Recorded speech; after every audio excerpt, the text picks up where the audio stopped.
ఇంద్రియాలని నిగ్రహించడం అన్న మాట మీరు రామాయణంలో చాలా జాగ్రత్తగా గమనించి తెలుసుకోవలసి. ఇంద్రియాలని నిగ్రహించడం అంటే ఏమిటో తెలుసా అండి? మనసు దేన్ని చూస్తే, దేన్ని వింటే కదిలిపోతుందో, ప్రశాంతంగా ఉన్నది అలజడిని పొందుతుందో, దాన్ని చూడకుండా, దాన్ని వినకుండా బలవంతంగా నిగ్రహించడం ఎటువంటిదో తెలుసా అండి? ఒక త్రాచుపాం అలా వెళ్ళిపోతోంది, గభాల్ని ఇలా చూశాడు, అయ్య బాబాయ్ త్రాచుపాము పెద్ద గెంతు గెంతాడు. అది అకస్మాత్తుగా ఏమైందంటే ఆ గెంతడంలో త్రాచుపాము యొక్క పడగ మీద 2 కాళ్ళు వేసి తొక్కాడు. ఇప్పుడు త్రాచుపాము తల పైకి ఎత్తలేకపోతోంది. ఇప్పుడు తను త్రాచుపాము నా కాళ్ళ కింద ఉంది, నన్ను ఏం చేస్తుంది అని ఉండగలడని మీరు అనుకుంటున్నారా? అతను గడగడగడగడగడ వణికిపోతూ చెమట్లు పట్టేస్తున్నాయి. ఎందుకంటే నేను త్రాచుపాము మీద ఉన్నాను, అది తోక కదుపుతోంది, తోకతో కాళ్ళు చుడుతోంది. ఈ కంగారులో ఏం చేస్తాడంటే త్రాచుపాము మీద తాను నిలబడి ఉండగా ఇక త్రాచుపాము తను ఏం చెయ్యలేదన్న స్థితిలో ఉన్నా ఎప్పుడో ఒకప్పుడు త్రాచుపాము మీద కాళ్ళు తీసేస్తాడు, కంగారు పడిపోయి తీసేస్తాడు. ఎప్పుడో అప్పుడు కాళ్ళు తీయడం కోసమే పాము చూస్తుంటుంది, కాటు వేసేసి పుట్లకి వెళ్ళిపోతుంది, లేకపోతే ఎక్కడికో అక్కడికి వెళ్ళిపోతుంది. రావణుడు చేసే తపస్సు, రావణుని యొక్క ఇంద్రియ నిగ్రహం అటువంటిది. బలవంతంగా అణిచి పెడతాడు. అవకాశం రాగానే అది ఒక్కసారి జడలు విప్పి ప్రళయతాండవం చేసి రావణుణ్ణి పడగొడుతుంది. మండోదరి చెప్పింది ఈ మాట, నా సొంతం కాదు. రాముడు అలా కాదు, విచారణ చేసి ఉంటాడు. అర్థమనర్థం భావయనిత్యం అంటారు శంకరాచార్యులు గారు. నారీస్తన భరణాభీదేశం దృష్ట్యా మాగా మోహావేశం ఏతత్ మాంసవసాది వికారం మనసి విచింత్య వారం వారం అంటారు. మనసు దేని చేత కదిలిపోతోందో దాని యథార్థ స్వరూపాన్ని బాగా విచారణ చేస్తాడు. విచారణ చేసి ఈ పాటి దానిక నా ఒంట్లో ఉన్నటువంటి శక్తి అంతటినీ ఖర్చు చేసేస్తున్నాను అని మనసుని మరల్చే ప్రయత్నం చేసి ఆ వస్తువు తన కళ్ళ ముందు కనపడినా ఇంకా ఆయన మనసు చెక్కు చెదరదు, ఆ స్థితిని పొందుతాడు. ఇది శంకరాచార్యులు వారు నేర్పుతారు లోకానికి. గురువు చెప్పే మాట అంటే అలా ఉంటుంది. ఆయన ఎంత చమత్కారంగా అన్నారో చూడండి. నారీస్తన భరణాభీదీశం దృష్ట్యా మోగా మోహావేశం. ఎందుకంత వెర్రెక్కిపోతున్నావు? యవ్వనం ఒంట్లో ఉండి ఓపికన్న కాలంలో నీ శరీరం కన్నా స్త్రీ శరీరంలో 2 వికారాలు ఉన్నాయి. శరీరపు ఊర్ధ్వభాగంలో 2 చోట్ల మాంసపు ముద్దలు పైకి పొటమరించాయి. శరీర అధోభాగంలో మాంసము కొంత లోపలికి వెళ్ళి ఉంది. ఈ 2 వికారాల కోసం నీ శరీరంలో ఉన్న సమస్త శక్తిని నశింప చేసుకున్నావు. ఇదా నీకు నరజన్మ ప్రయోజనం? మనసి విచింతియ వారం వారం, దీన్ని బాగా ఆలోచించు అన్నది. ఇది పట్టుకుందనుకోండి, కంటిని మనసుని కంటితో చూడడం వల్ల కదపగలిగిన మనసుకి ఇప్పుడు ఆ వస్తువు కనపడినా ఇక మనసు కదలదు. ఇది ఇంద్రియ నిగ్రహం అంటారు. ఇంద్రియాలని జయించడం అంటే అది. ఇది రాముడు. అందుకే ధృతిమాన్ వసి, అపారమైన శక్తితో ఉంటాడు, సంకల్ప శక్తితో ఉంటాడు, ఇంద్రియములను జయించిన వాడై ఉంటాడు. భగవంతుణ్ణి ప్రతిపాదించేటటువంటి వేదం వాల్మీకి మహర్షి నోటి వెంట శ్రీరామాయణంగా వచ్చింది. అందుకే శ్రీరామాయణానికి వేదోపబృంహణము అని పేరు. వేదమే రామాయణం. వేదం దేన్ని ప్రతిపాదిస్తుంది? ప్రధానంగా వేదమంతా ధర్మమే ప్రతిపాదన చేస్తుంది. ధర్మం అంటే ఏమిటి? ధ్రియతేవా జనైరితి ధర్మం అని అమరకోశం. ధర్మం అంటే తెలుసుకోవడం ధర్మంలో ఒక భాగం. కేవలం తెలుసుకోవడం ధర్మం కాదు. తెలుసుకున్నాడు, అనుష్ఠించాడు, అప్పుడు ధర్మమా అంటే ధర్మం కాదు. మీరు శ్రీరామాయణాన్ని జాగ్రత్తగా పరిశీలన చేస్తే రాముడికి ఎన్ని తెలుసో ఎంత తెలుసో, రావణుడికి అన్ని తెలుసు అంతా తెలుసు. కానీ రాముడి ముందు రావణుడు ఎందుకు నిలబడలేకపోయాడు? ఒక్కటే కారణం, తాను తెలుసుకున్నది తాను విన్నది అనుష్ఠించాడు రామచంద్రమూర్తి. తాను విన్నది తాను తెలుసుకున్నది తన సౌకర్యానికి అనుగుణంగా మార్చుకుని దబాయించి బ్రతికే ప్రయత్నం చేస్తాడు రావణాసుడు. ధర్మాన్ని మీరు తెలుసుకోవడం ప్రధానం ఎంతో, దాన్ని అనుష్ఠించడం కూడా అంతే అవసరం. అనుష్ఠానానికి పనికిరానటువంటి ధర్మం ఉపయోగం లేనిది అవుతుంది. ఇంట్లో కర్ర ఉంది, వీధిలో కుక్క ఉంది. కుక్క మీ మీద పడడానికి ఉద్యుక్తమవుతున్న సమయంలో మీ ఇంట్లో కర్ర ఉంది కదా అని మీ మీద పడ్డం మానదు.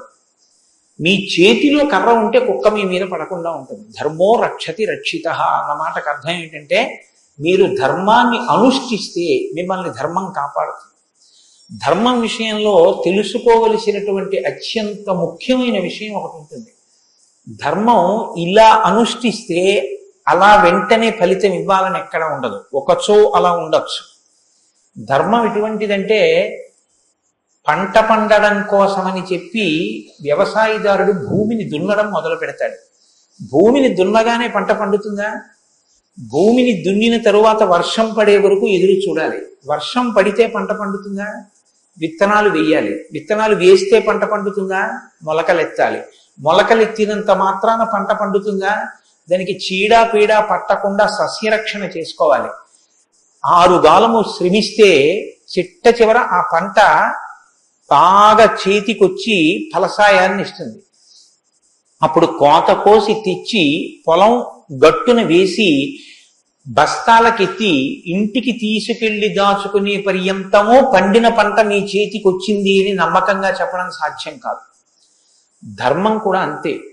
ఇవాళ మీరు ధర్మం చేశారు అని వెంటనే ఫలితం ఇవ్వదు. అధర్మం కూడా అంతే. మీరు ఇవాళ అధర్మం చేశారు అని వెంటనే ఫలితం ఇవ్వదు. లోకంలో మీరు చూస్తూ ఉంటారు, ఒక్కొక్కడు చాలా పాపాచరణముతో ఉంటాడు, ఈశ్వరుని యందు భక్తి ఉండదు, శాస్త్రం ఏది వద్దందో అది చేస్తూ ఉంటాడు, కానీ సర్వసుఖములను అనుభవిస్తూ ఉంటాడు. మనకేమనిపిస్తుందంటే, ఆయన ఈశ్వరుణ్ణి ధిక్కరించాడు కదా, ఆయన ఏం ధర్మం పాటించట్లేదు కదా, ఆయన ఏం వేద ప్రమాణాన్ని అంగీకరించట్లేదు కదా, ఆయన సంతోషంగా సుఖంగా ఉన్నాడు.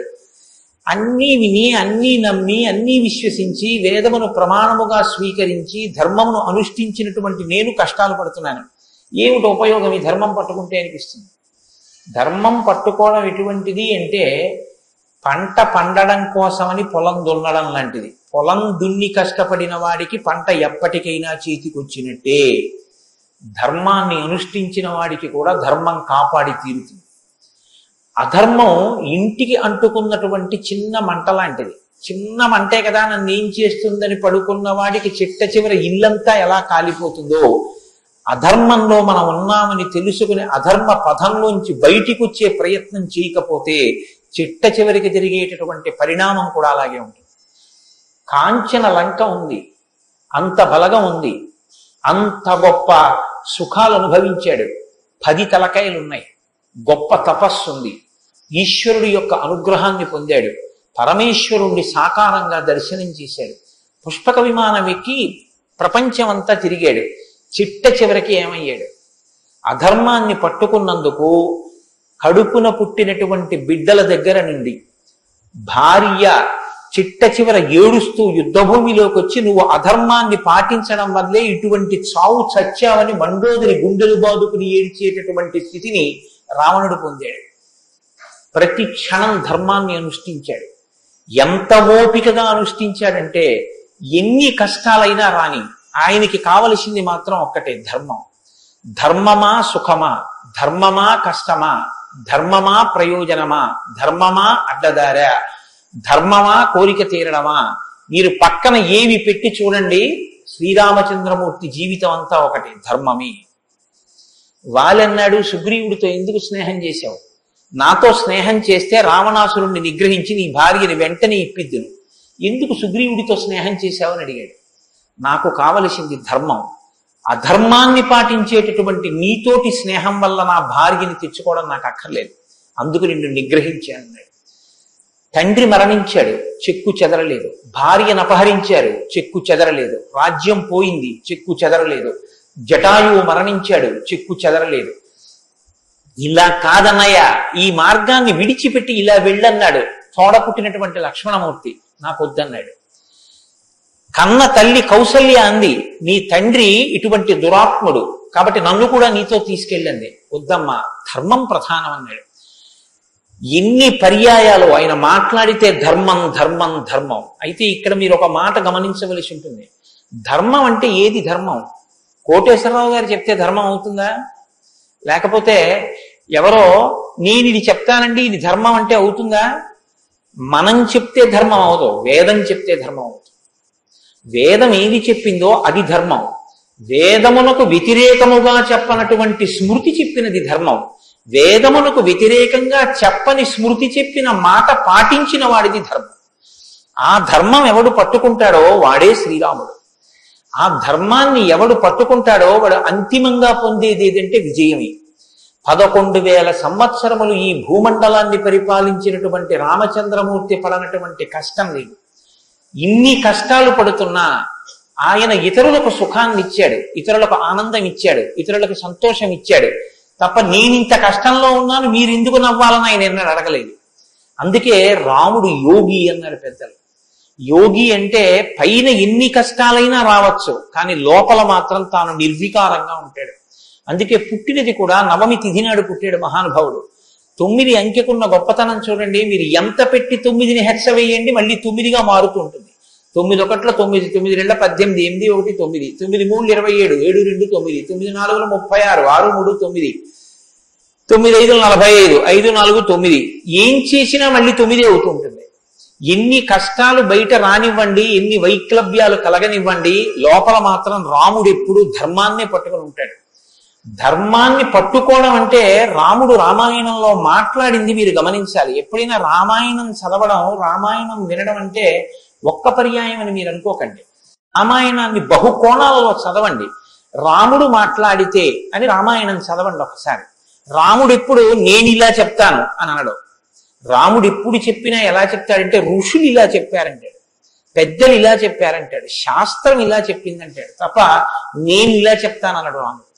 తన నిర్ణయం కాదు, తాను ఏది చెప్పాలో కాదు, శాస్త్రం ఏం చెప్పిందో చెప్తాడు, ఋషులు ఏం చెప్పారో చెప్తాడు, పెద్దలు ఏం చెప్పారో చెప్తాడు, తాను ఎందుకు ధర్మాన్ని అనుష్ఠిస్తున్నానో చెప్తాడు. తన జీవితాన్ని ఆదర్శవంతంగా తీసుకొచ్చి మనుష్య జాతికంతటికి ఫలంగా అందించాడు. అటువంటి ధర్మాత్ముడైనటువంటి రామచంద్రమూర్తి మనుష్యుడిగా అవతారాన్ని స్వీకరించి ఉండకపోతే అసలు మనుష్యుని యొక్క జన్మ ప్రయోజనం ఇంత గొప్పవాడా మనిషి అన్న విషయమే లోకానికి అర్థమయ్యుండేది కాదు. ఎందుకంటే మీరు ఒక విషయాన్ని జాగ్రత్తగా గమనించండి. రామావతార స్వీకారానికి ముందరే రామనామం లోకంలో ఉంది. రామావతారానికి ముందు రామనామం లేకపోతే వాల్మీకి మహర్షికి రామనామాన్ని ఎలాగా ఉపదేశం చేశారు ఋషులు? ఆయనకి ఉపదేశం చేసిన తరువాత కదా రామచంద్రమూర్తి అవతారం వచ్చింది. ఆయన వాల్మీకిగా మారిన తరువాత కదా రాముడు పుట్టింది. కాబట్టి రామ అన్న నామం సాక్షాత్తు ఈశ్వరుడి యొక్క నామం. అది రమయతీతి రామ, లోకులనందరినీ రమింపచేసేటటువంటి నామం. అంతటి మహోత్కృష్టమైనటువంటి శీల సంపద కలిగినటువంటి వాడు రామచంద్రమూర్తి. అందుకే రామాయణాన్ని రామచంద్రమూర్తిని ఎంతకాలం మనుష్య జాతి ఆరాధన చేస్తుందో అంతకాలం మానవత్వం బ్రతికుంటుంది.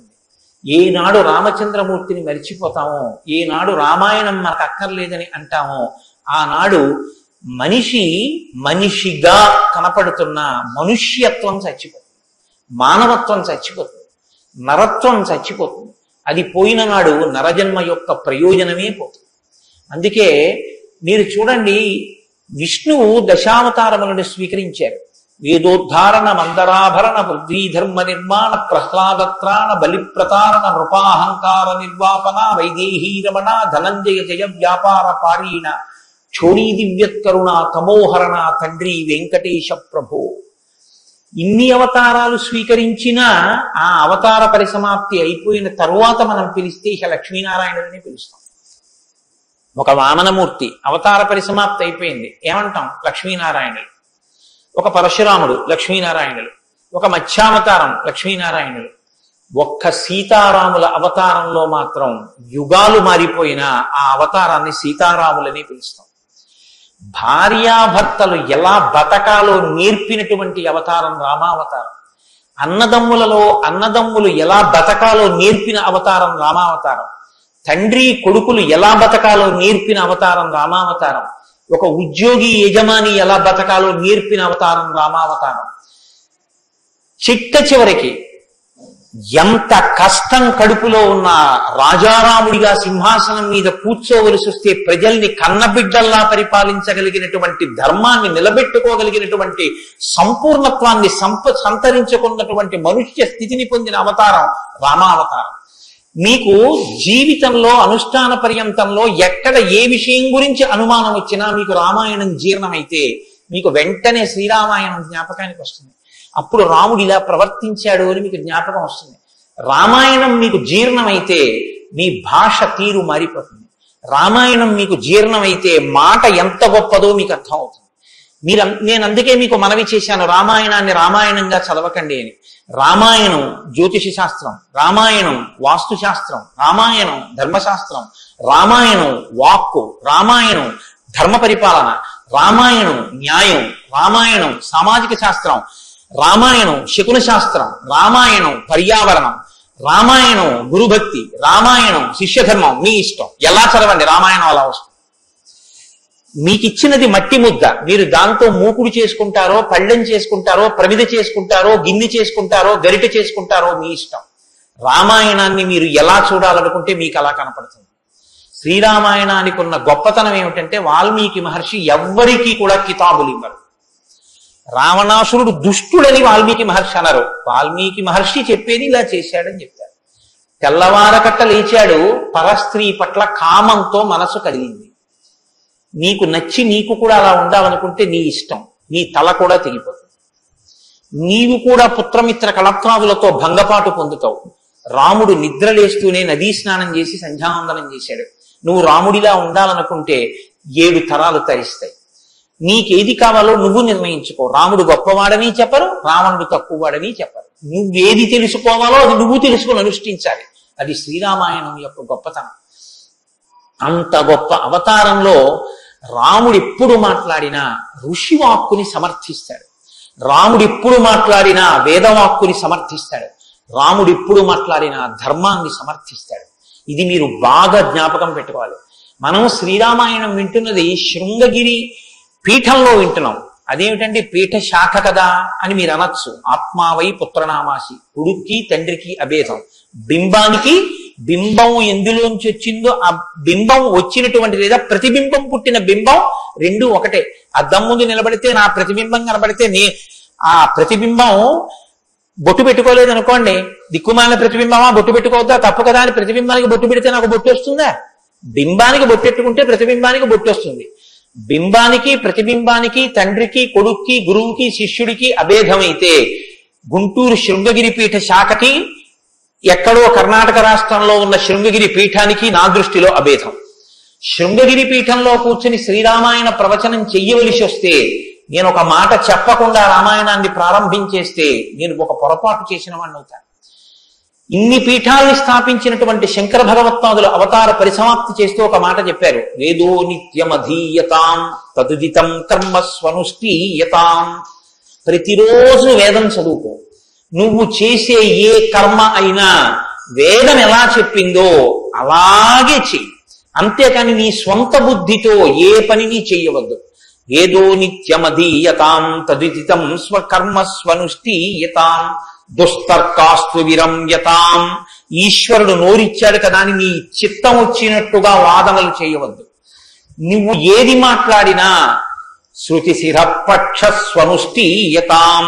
ఉపనిషత్తులు ఏం చెప్పాయో వేదం ఏం చెప్పిందో దాన్ని సమర్థించడానికి నీ వాగ్బలాన్ని ఉపయోగించు. అంతేకాని ఈశ్వరుడు వాక్కు ఇచ్చాడు కదా అని నీ ఇష్టం వచ్చినట్టు నువ్వు మాట్లాడితే చూడలేదు లెక్క కట్టుకోలేడని నువ్వు అనుకోవద్దు. లెక్క కట్టేవాడు ఒకడున్నాడు. మీరు చూడండి, 84 లక్షల జీవరాశులు ఈ ప్రపంచంలో ఉన్నాయి. 84 లక్షల జీవరాశుల్లో 83,99,999 జీవరాశులకు వాక్కు లేదు. ఒక్క నరజన్మకే వాక్కు ఉంది. మళ్ళీ ఈ నరజన్మలో కొంతమంది మాత్రమే ఆ మాట చెప్పగలరు. కొంతమంది నరులుగా జన్మించిన నోరు విప్పి రామా అని గట్టిగా అనరా అంటే రామా అని అనలేరు. అది వారి దురదృష్టం. కానీ మనం భగవన్నామమును పలకగలం. భగవన్నామం పలికి తరించగలిగినటువంటి భాగ్యం మనకుంది. హరునకు విభీషణున కద్రిజకున్ తిరుమంత్రనాగమై కరికి నహల్యకున్ ద్రుపద కన్యకు నార్తి హరించు చుట్టమై బరగిన ఎట్టి నీ పతితపావన నామము నాదు జిహ్వపై నిరంతరము నటింపచేయుమి కదా చరది కరుణాపయోనిధి అని వేడుకున్నాడు గోపరాజు గారు. నాకేం అక్కర్లేదయ్యా స్వామి, నీ నామం నా నాలుక మీద నర్తింపచేయవయ్యా చాలన్నాడు. పవి పుష్పంబగు అగ్ని మంచగు నాకోపావం భూమిస్థలంబగు శత్రుండతిమిత్రుడవు విషము దివ్యాహారమౌ నిన్నగా అవనీ మండలి లోపలం శివ శివేచ్ఛాభాషణోల్లాసకిన్ శివ నీ నామము సర్వవస్య కలమౌ శ్రీకాళహస్తీశ్వర. నాకు నీ శివనామం నా నాలుక మీద నర్తించాలని కోరుకున్నాడు ధూర్జటి. భగవన్ నామం చెప్పుకుంటే చాలని ఆ నామం ఉన్నందుకు వెంపర్లాడారు. అంత్యకాలమునందు ఆయాసమును నిన్ను తలుచునో తలపనో తలతునిపుడి నరసింహ నరసింహ నరసింహ లక్ష్మీచ దానవంతక కోటి భానుతేజ గోవింద గోవింద గోవింద సర్వేశ పన్నగాధిపశాయి పద్మనాభ అని రెండు చేతులిచ్చి నమస్కారం చేసి చిట్ట చివర ప్రాణం పోయేటప్పుడు ఆవేళ యమదూతల అగ్రహంబున వచ్చి ప్రాణములు పెకలించి పట్టునప్పుడు కపవాత పైత్యములు కప్పగా శ్రమచేత కంపముద్భవమంది కష్టపడుచు నారాయణాయంచు నా జిహ్వతో నిన్ను పిలుతునో శ్రమచేత పిలువలేనో నాటికిపుడి నీ నామస్మరణ చేతు చివిరిడవయ్య భూషణ వికాస శ్రీధర్మపుర నివాస దుష్ట సంహార నరసింహ దురిత దూరాన్ని గుండెలు బాదుకున్నాడు నరసింహశతకర్త. ఆ భగవన్ నామం పలికేటటువంటి భాగ్యం ఉన్న ఏకైక ప్రాణి సృష్టిలో కేవలం మనుష్యుడే. అటువంటి మనుష్యుడికి ఇచ్చినటువంటి అదనపు వరం భగవత్ కథాశ్రవణం. ఈశ్వర కథ వినగలడు. ఆ ఈశ్వర కథ వింటేనే సమస్త సంసార భ్రమణ పరితాపోపశమనం అంటారు శంకర భగవత్పాదులు. గలంతి శంభోత్చరిత చరిత కిల్బిచరజో దళంతి ధీకుల్యాశ్వరతి పతంతి విజయతాం దిశంతి సంసార భ్రమణ పరితాపోపశమనం వసంతి మచ్చేతో హృదవి శివానందలహరి అంటారు. సంసార భ్రమణ పరితాపోపశమన కారణమైనటువంటి భగవంతుని యొక్క కథాశ్రవణము చేసి నోటితో జుర్రుకున్నటువంటి పదార్థాలు సప్త ధాతువులతో నిర్మింపబడిన ఈ దేహాన్ని పోషిస్తే భగవంతుని యొక్క కథని చెవులతో జుర్రుకున్నటువంటి వాడు మళ్ళీ పుట్టవలసిన అవసరం లేకుండా పునరపి జననం పునరపి మరణం పునరపి జనని జఠరే చయనం ఇహ సంసారే బహురుస్వారే కృపయాపారే పాహి మురారే అని ఆ భగవన్ నామామృతాన్ని చెవులలోంచి లోపలికి జుర్రుకున్నటువంటి వాడు పునరావృత్తి రహిత శాశ్వత శివ సాయుధ్య స్థితిని పొందగలుగుతున్నాడు. ఇటువంటి భాగ్యం కలిగినటువంటి ప్రాణి మనుష్యుడు. ఆ మనుష్యుని యొక్క జీవితం ఎంత గొప్పదో, అసలు నరుడంతే ఎంత గొప్పవాడో నిరూపించినటువంటి అవతారం రా. మనుష్య జన్మ అంటే అంత సులకనగా చూడబడినటువంటి రోజుల్లో నరుడంటే ఎంత గొప్పవాడో నిరూపించి చూపించాడు. అందుకే ఆయన అవతార పరిసమాప్తి చెయ్యాలి అంటే రావణ సంహారం చేసేసి అవతార పరిసమాప్తి చేసేయచ్చు. కానీ ఆయన అలా చేయలేదు, ప్రతిజ్ఞ చేశారు. దశవర్ష సహస్రాన్ని దశవర్ష శతానిచ, నేను 11,000 సంవత్సరములు ఈ భూమండలం మీద నడుస్తానన్నాను.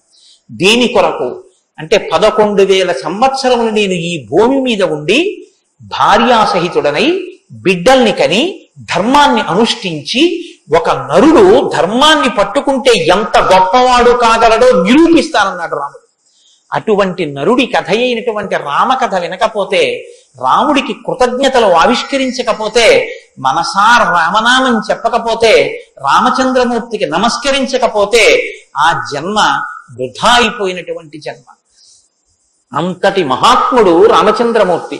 కాబట్టి వేదవేద్యే పరే పుంసీ జాతే దశరథాత్మజే వేద ప్రచేతసాదాసీత్ సాక్షాత్ రామాయణాత్మన. వేదము వేదోపబృంహణమై రామకథగా భూలోకంలో వచ్చింది.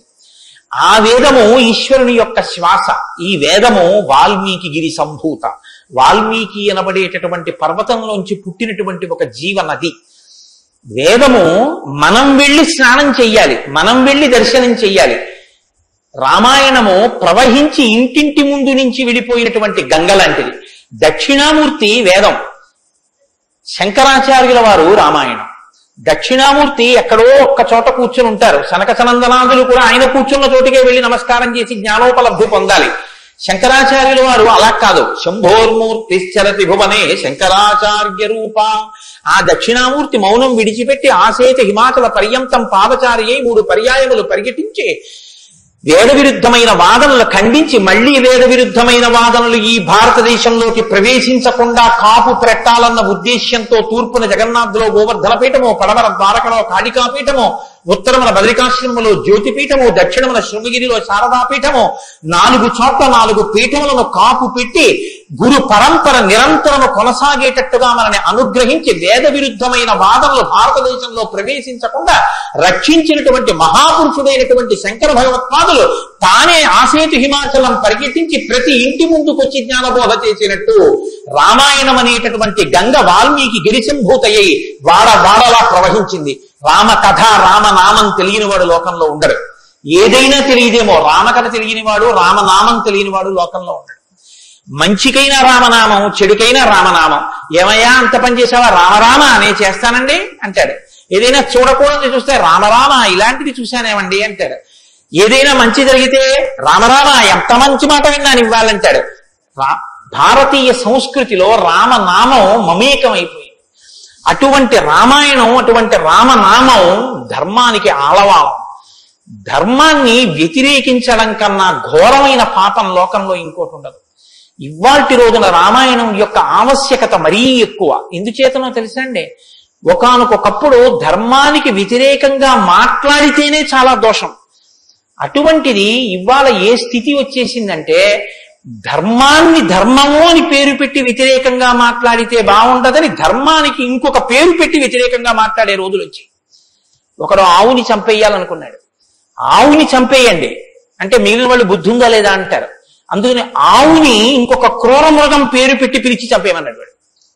ఎంత గడుసరితనం చూడండి. ఈ పులిని చంపేయండి అన్నాడు. పులిని చంపేయండి అంటే చూడని వాడు ఏమనుకుంటాడు? పులిని చంపేస్తే తప్పేమిటి, వచ్చి ఊళ్ళ మీద పడిపోతుంది అనుకుంటాడు. అది పావుని చంపేయండి అన్నాడు. విన్నవాడు పావు అనుకున్నాడు, కనదు ఆవు. ఆవుని చూపించి పావుని చంపేయండి అన్నాడు. వాడికి తెలియదా ఇది ఆవు అని? తెలుసు. మరి ఆవుని చంపేయండి అని ఎందుకంటావు అంటే, ఆవుని చంపేయండి అంటే ఆవుని చంపడం ఏమిట్రా అంటారని పావుని చంపేయండి అన్నాడు. తెలిసి ధర్మాన్ని ఆచరించకండి అంటే జనం తిరగబడతారని మూఢ విశ్వాసాల జోలికి వెళ్ళకండి అంటున్నాడు. పేరు మార్చారు కానీ వ్యవస్థని ధర్మానికి దూరం చేస్తున్నాడు. ఆ స్థితి నుంచి మనం రక్షింపబడాలంటే మనకున్న ఆధారం ఒక్కటే, శ్రీరామాయణాన్ని వినాలి, శ్రీరామాయణాన్ని బాగా తెలుసుకోవాలి, శ్రీరామాయణాన్ని తరచి తరచి గమనించాలి. రామాయణం మనకి తెలుసున్న రామకథే కదా అనుకోకండి. నేను మీకు యథార్థం మనవి చేస్తున్నాను. మీరు రామాయణాన్ని ఎన్ని మాటలు చదవండి, ఎన్ని మాటలు వినండి, మీకు రామాయణం కొత్త కోణంలో ప్రకాశిస్తుంది. రామాయణం కొత్త కోణంలో భాషిస్తుంది. అంత గొప్ప రామాయణం. సరే నువ్వు చెప్పేది రామాయణం కదా, రామాయణం గురించి ఎందుకు అంతసేపు చెప్తావు? మేము ఎదర వింటాం కదా రామాయణం. అసలు నువ్వు రామాయణం ప్రారంభం చెయ్యి అని మీరు అంటారు, నాకు తెలుసు. శ్రీరామాయణ ప్రారంభం ఎక్కడ జరిగింది అంటే, తపస్వాధ్యాయ నిరతం తపస్వీ వాగ్విదాం వరం నారదం పరిపప్రచ్చర్ వాల్మీకి మునిపుంగవం అన్నారు.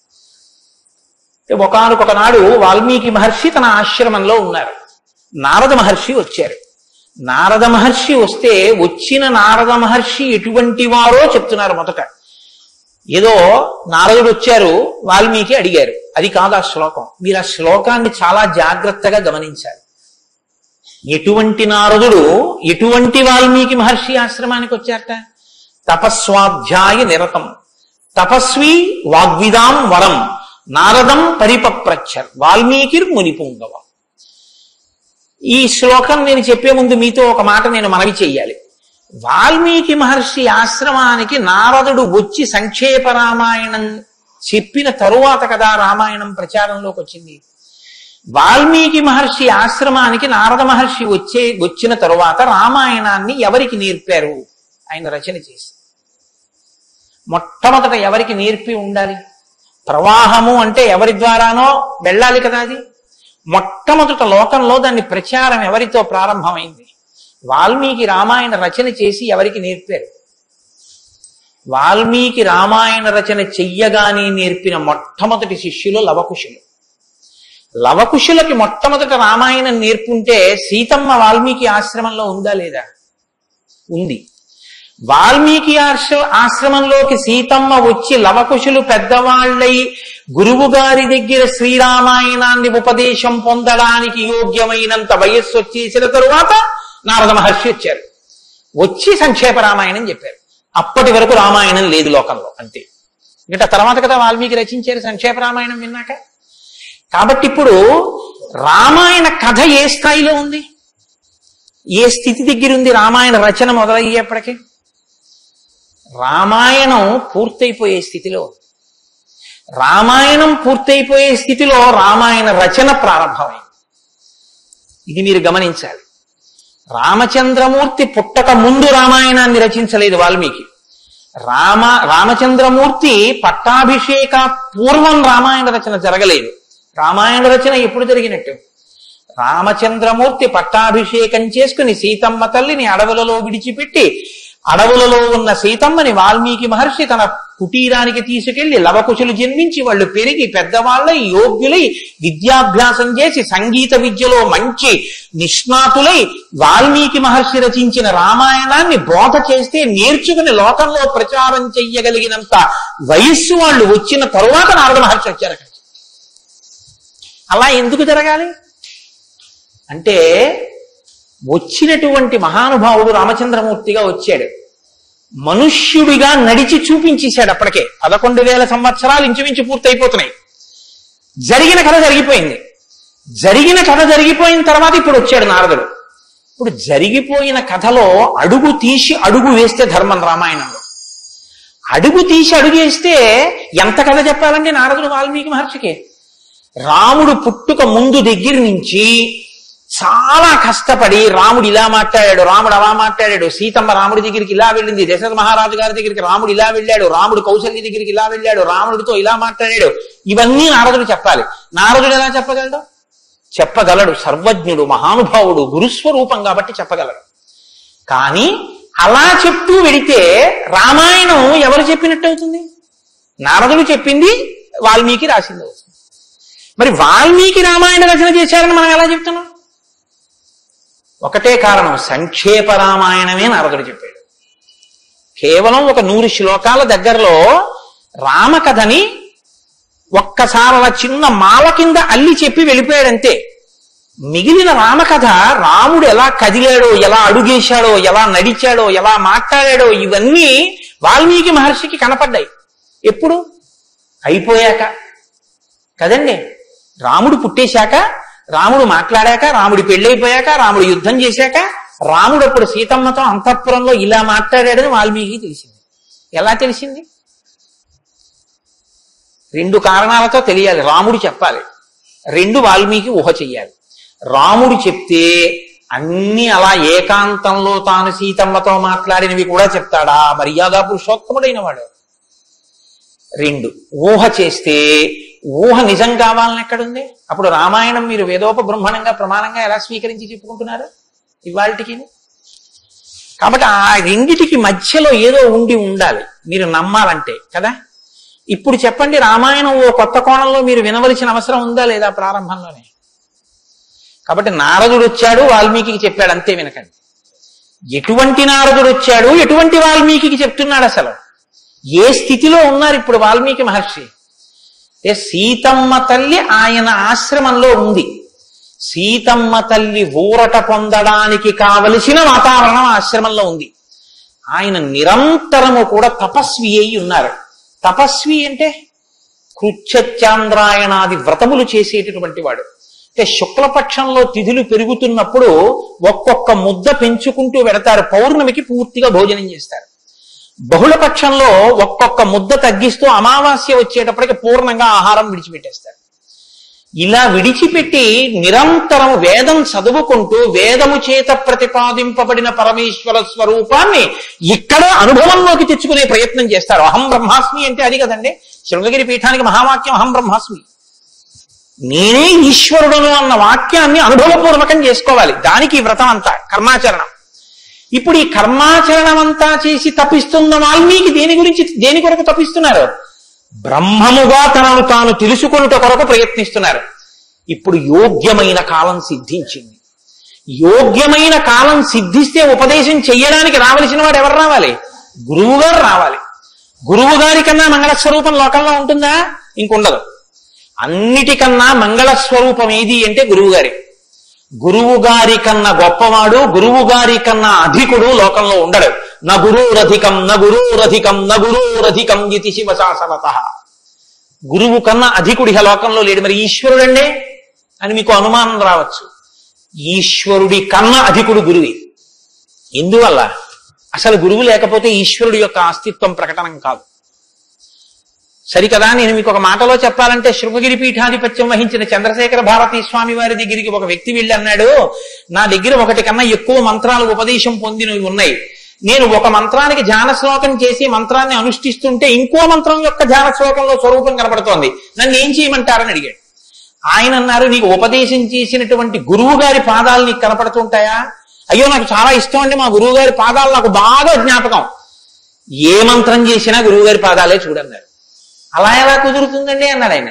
ఆ ధ్యాన శ్లోకంలో రూపం కదా చూడాలి. ఏ మంత్రం చేసినా గురువు గారి పాదాలు ఎలా చూస్తాం? ఏ గురు బ్రహ్మ, గురు విష్ణు, గురుర్దేవో మహేశ్వర, గురువే బ్రహ్మ, గురువే విష్ణువు, గురువే మహేశ్వరుడు. ఇక గురువు గారి పాదాలే ఆ దేవతలన్నీ. కాబట్టి గురువు గారి పాదాలు చూస్తూ నువ్వు ఏ మంత్రం చెప్పినా ఆ మంత్రం సిద్ధిస్తుంది. అయినప్పుడు ఇప్పుడు గురు దర్శనమే మంగళకరమైనటువంటి దర్శనం. నారదుని యొక్క దర్శనం, నారదుని యొక్క పేరెత్తడం కన్నా గొప్పతనం ఇంకోట్లేదు. కాబట్టి ఇప్పుడు రామాయణ ప్రారంభం దేనితో ప్రారంభమైంది? గురువు గారి దర్శనంతో ప్రారంభమైంది. నారద మహర్షి దర్శనం గురువు యొక్క దర్శనం. ఎవరికి? వాల్మీకి. రామాయణాన్ని నమ్ముకున్న జాతికి ప్రతినిధి. మనకే దర్శనంతో ప్రారంభమైంది? జగద్గురు దర్శనంతో మనకి ప్రారంభమైంది. కాబట్టి ఇప్పుడు ఎవరొచ్చారు? ఆ వచ్చినటువంటి వ్యక్తి సామాన్యమైనటువంటి వ్యక్తి రాలేదు, నారదుడు. ఆ వచ్చినటువంటి వారు మహానుభావుడై తపస్వాధ్యాయ నిరతం, నిరంతరము తపస్సు చేసేటటువంటి వారు. మీతో మాట మనవి చేశాను. తపస్సు అంటే ఈ వ్రతమును ఆచరిస్తూ నిత్య నైమిత్తిక కర్మలను వైక్లభ్యం లేకుండా అనుష్ఠించేటటువంటి వారు. నిత్యకర్మ అని ఒకటి ఉంటుంది, అది ఎప్పుడూ మానడానికి వీల్లేదు. సంధ్యావందనం ఉంది, ఎప్పుడూ మానకూడదు, ఎప్పుడూ చేయవలసింది. నైమిత్తిక కర్మ ఉంది, ఒక్కొక్క తిథి నాడు ఒక్కొక్కటి చేయవలసి ఉంటుంది. శ్రీరామ నవమి వచ్చింది అనుకోండి, ఏం చెయ్యాలి? శ్రీరామనవమి నాడు ఉదయం నుంచి రాత్రి వరకు శ్రీరామ జయ రామ జయ జయ రామ అన్న 13 అక్షరాల మంత్రాన్ని రాత్రి వరకు చేసి, రాత్రి ప్రదక్షిణం చేసి, ఉపవాసం చేసి, మరునాడు ఉదయం ఎక్కడ మీరు ఈ మంత్రం చేశారో అక్కడికి వచ్చిన తరువాత శ్రీరామ పట్టాభిషేక సర్గ, శ్రీరామావతార సర్గ, ఈ 2 సర్గలు పారాయణ చేయాలి. ఈ 2 పారాయణ చేసి, మొన్న శ్రీరామనవమి నాడు మేము కాకినాడలో అయ్యప్ప స్వామి దేవాలయంలో చేశాం. అవి ఈ 2 సర్గలు పారాయణ చేసి, తదనంతరం ముందు పేదలకి అన్నదానం నారాయణ సేవగా చేసి, తరువాత తాను ఆహారం స్వీకరించాలి. అది శ్రీరామనవమి నాడు చేయవలసినటువంటి విధానం. దీన్ని నైమిత్తిక తిథి ఆచరణము అంటారు. ఒక్కొక్క తిథి ఒక్కొక్కలా చెయ్యాలి.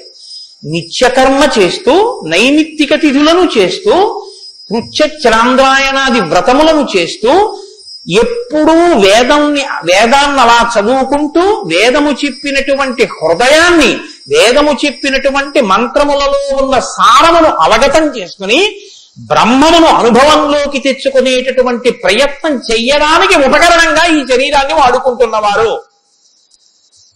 ఎంత తేడా ఉందో మీరు గమనించండి. మనం ఏం చేస్తామంటే, ఈ శరీరాన్ని పోషించి ఈ శరీరము వలన ఎన్ని సుఖములు పొందవచ్చో అన్ని సుఖములను పొందడానికి సాధనంగా దీన్ని వాడతాం. ఇది ఎందుకు అంటే, దీంతో అబ్బో ఎన్ని రుచులు చూస్తాడో, దీనికి ఎన్ని స్పర్శ సుఖాలు ఇస్తాడో, దీంతో ఎన్ని వినకూడనివి వింటాడో, దీంతో ఎన్ని పీల్చకూడనివి పీలుస్తాడో. వాళ్ళు ఏం చేస్తారంటే, దీన్ని సాధనంగా చేసుకుని దీన్ని ఎలా వాడుకోవాలో అలా వాడుకుంటూ దీన్ని అడ్డు పెట్టుకుని, దీని ద్వారా దేన్ని తెలుసుకున్న తర్వాత ఇది పడిపోయినా పర్వాలేదో అది తెలుసుకోవడానికి ఉపకరణంగా దీన్ని వాడుకుంటారు. ఏమిటో నువ్వు అలా అన్నావు కానీ ఆ మాట ఏం స్పష్టంగా లేదని మీరు అంటారు, నాకు తెలుసు. భగవాన్ రమణుల మాటల్లో చెప్తే మీకు స్పష్టంగా అర్థం అవుతుంది. ఇప్పుడు నేను అన్న మాటకి తెలుసుకోవలసినది తెలుసుకునేంత వరకు దీన్ని ఉపకరణంగా వాడుకోవడం అంటే ఏమిటని అడిగారు రమణ మహర్షి. ఆయన అన్నారు, భోజనం చేశాక విస్తర అవతల పారేయడం. విస్తరని ఏం చేస్తారండి? బాదమాకులు తెచ్చి, చీపురు పుల్లలు తెచ్చి, సన్నగా చీల్చి, ముక్కలు చేసి, అన్నం తినేటప్పుడు ఊడిపోయి అన్నంలో కలిసిపోకుండా జాగ్రత్తగా కుట్టి, ఆకు తెచ్చి వేసుకుని, నీళ్లు జల్లి తుడిచి, పదార్థాలు వేసుకుని, అన్నం అంతా తిని ఉత్తరాపోసనం పట్టిన తర్వాత అప్పుడు తీసుకెళ్లి ఆకు మీద పెంటకుప్ప మీద పారేస్తారు. అంతేగాని ఆకు పుట్టింది ఎందుకు అంటే, ఆకు కుట్టింది ఎందుకు అంటే చివరి పెంటకుప్ప మీద పారేయడమేనండి, అది పారేస్తాం అంటారా? దేనికి వాడుకోవాలో దానికి జాగ్రత్తగా వాడుకుని ఆ ప్రయోజనం అయిపోయిన తరువాత పెంటకుప్ప మీద విస్తరాకుని పడేసినట్టు దీన్ని సాధనంగా చేసుకుని దీనిలో ఉండి దీనితో తరించి దీనిలో ఉండి దీని వలన బ్రహ్మం అంటే ఏమిటో తెలుసుకుని అనుభవంలోకి వచ్చిన తర్వాత ఇది పడిపోతున్నా ఇది నేను కాదన్న సత్యం ఎరుకలోకి రావడం వల్ల దీని మీద భ్రాంతి లేకుండా ఇది పడిపోతున్నా సాక్షిగా చూసి ఇది పడిపోయిన తర్వాత తాను ఒకటి ఏది మారని సత్యమో సత్యంగా నిలబడిపోవడాన్ని నిత్య నైమిత్తిక కర్మాచరణ చేత తాను పొందవలసిన స్థితిని పొందగలిగినటువంటి తపస్వాధ్యాయ నిరతుడు అని పిలుస్తారు. ఇప్పుడు నారదుడు అది అంటే ఇప్పుడు ఆయన సద్గురువు మహానుభావుడై ఉన్నాడు. నారం దదాతి ఇది నారద ఆయన జ్ఞానం ఇస్తాడు. కాబట్టి ఇప్పుడు తపస్వాధ్యాయ నిరతం అటువంటి వారు ఎక్కడికి వచ్చారు? వాగ్విదాం వరం. ఆయన ఎటువంటి వాడు? వాగ్విద. వాక్ అంటే వేదం, వాక్ అంటే బ్రహ్మం, విదుడు అంటే తెలుసుకున్నవాడు. విద్ అన్న ధాతువులోంచే వేదము అన్న మాట వచ్చింది. ఏది తెలుసుకున్న తర్వాత ఇంకొకటి తెలుసుకోక్కర్లేదో అది వేదం. ఇప్పుడు తెలుసుకోవడం ఒకెత్తు, తెలుసుకున్న దాన్ని అర్థమయ్యేటట్టు చెప్పగలిగిన ప్రజ్ఞ ఒకెత్తు.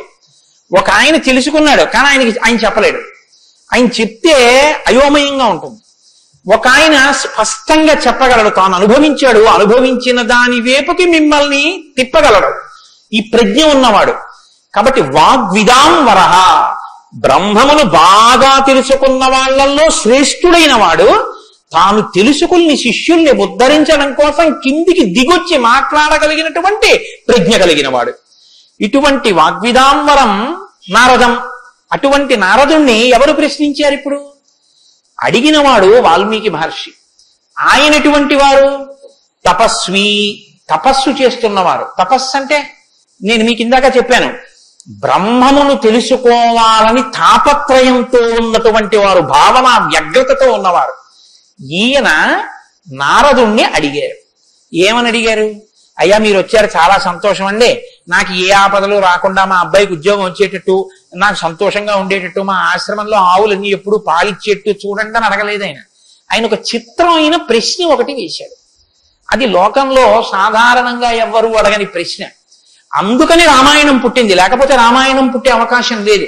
మీరు ఒకటి బాగా జ్ఞాపకం పెట్టుకోండి, జ్ఞానం ఎక్కడి నుంచి పుడుతుంది అంటే ప్రశ్న చక్కగా వెయ్యగలిగినటువంటి శిష్య ప్రజ్ఞలోంచి పుడుతుంది. నారదం పరిపప్రచ్ఛ, పరిప్రశ్న చేశారు. ప్రశ్న అంటే అడగడం అండి. నేను ప్రశ్న వేశానండి అంటే అర్థం ఏంటి? నేను మిమ్మల్ని అడిగాను అని. పరిప్రశ్న అంటే ఇది బాగా అర్థం చేసుకోవాలి.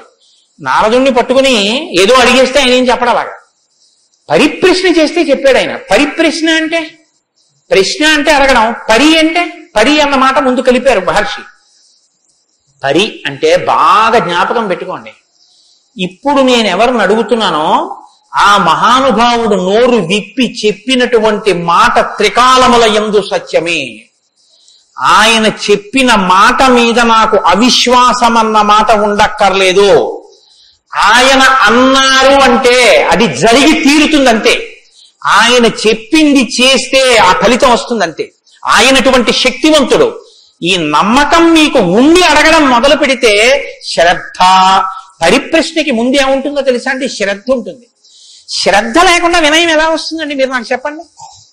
ఇప్పుడు నేను ఒక ఆయన దగ్గరికి వెళ్ళి ఇలా అయ్యా నమస్కారం అండి అని ఇలా ప్రణిపాతం చేసి నేల మీద పడి ఎంతో ఇదిగా రెండు చేతులు ఇలా చాపి అయ్యా మీరు నాకు దయచేసి అనుగ్రహించి ఇది చెప్పాలని ఎందుకు అడుగుతాను?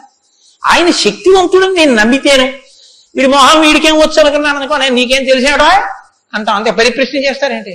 వినయం ఎప్పుడు ఉంటుంది? ఆయన శక్తివంతుడని తెలిస్తే వినయం ఉంటుంది. ఆయన శక్తివంతుడని మీరు నమ్మడాన్ని శాస్త్రంలో ఏమంటారో తెలుసా అండి? శ్రద్ధ అని పిలుస్తారు. శంకరాచార్యులు వారు భాష్యం చేస్తూ శ్రద్ధ అన్న మాట గురించి ఒక మాట చెప్పారు. శాస్త్రస్య గురువాక్యస్య సత్యబుద్ధ్యావధారణ సా శ్రద్ధా కవితా సిద్ధి యా వస్తూపలభ్యతే. శ్రద్ధ అన్న మాటకు అర్థం ఏమిటంటే శాస్త్రము చెప్పినా గురువు గారు చెప్పినా అది పరమ సత్యము, ఇక దానికి తిరుగులేదు, అది కాని పాటిస్తే మనకి ఫలితము వచ్చి తీరుతుందని నమ్మడమే శ్రద్ధ అని పేరు. ఆ శ్రద్ధ ఎక్కడుందో దానిలోంచి వినయం వస్తుంది. అప్పుడు గురువు గారిని చూసి వంగి వంగి వంగి వంగి నమస్కరించి మాట్లాడతావు. ఎందుకు మాట్లాడావైనా? ఆయనేం చేతకాకో మాట్లాడకపోతే ఆనందించలేని వాడో కాడు. ఆయన ఒక్కడు తనలో తాను ఆనందించగలడు. మరి ఇప్పుడు ఎందుకు మాట్లాడుతున్నాడు? నీ కొరకు మాట్లాడుతున్నాడు. ఆయన త్యాగం చేశాడు.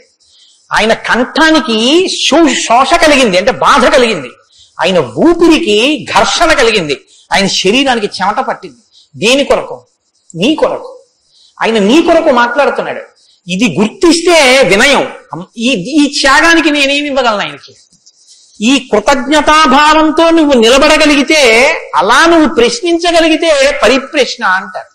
ఇప్పుడు నారదం పరిపప్రచ్ఛ ఇలా ప్రశ్న వేశాడు తప్ప ఏదో ప్రశ్న వేస్తే రామాయణం వచ్చిందని మీరు అనుకోకండి. పరిప్రశ్న చేస్తే రామాయణం వచ్చింది. ఇప్పటి వరకు నారదుడు ఏం మాట్లాడలేదు. మీరు బాగా గమనించండి. వచ్చాడంతే. లోపలికి వచ్చారు, వాల్మీకి మహర్షి చూశారు, అర్ఘ్యపాద్యాదులు ఇచ్చారు, కూర్చోబెట్టారు. ఇప్పుడు పరిప్రశ్న చేస్తున్నారు. ఏ ప్రశ్న వేస్తే అసలు రామాయణం గురించి చెప్పారు ఆయన?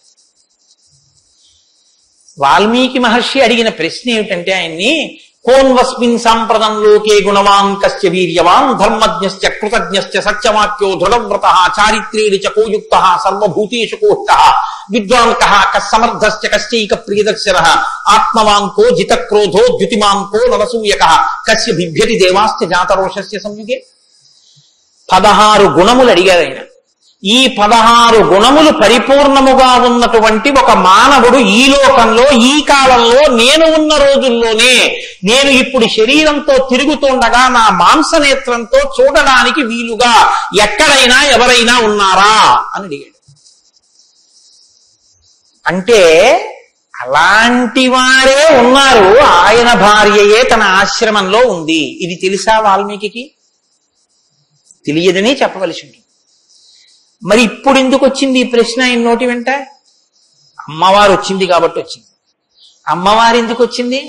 అసలు రహస్యం ఏమిటంటే, రామాయణం లోకానికి అందాలంటే సీతమ్మ యొక్క సేవాభాగ్యం వాల్మీకి లభించాలి. సీతమ్మ సేవాభాగ్యమే శారదాదేవి సేవాభాగ్యం. అది అందితే నోటి వెంట ఈ ప్రశ్న వచ్చింది.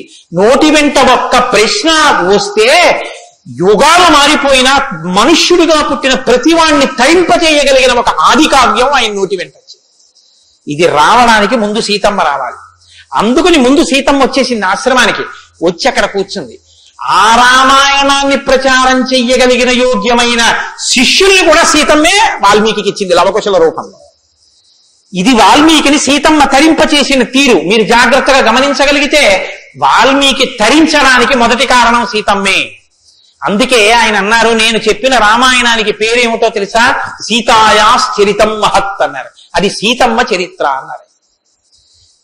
తల్లి ఎంత గొప్ప తల్లు మీరు ఆలోచించండి. అందుకే సీతమ్మ ఒకరు, శారదమ్మ ఒకరా?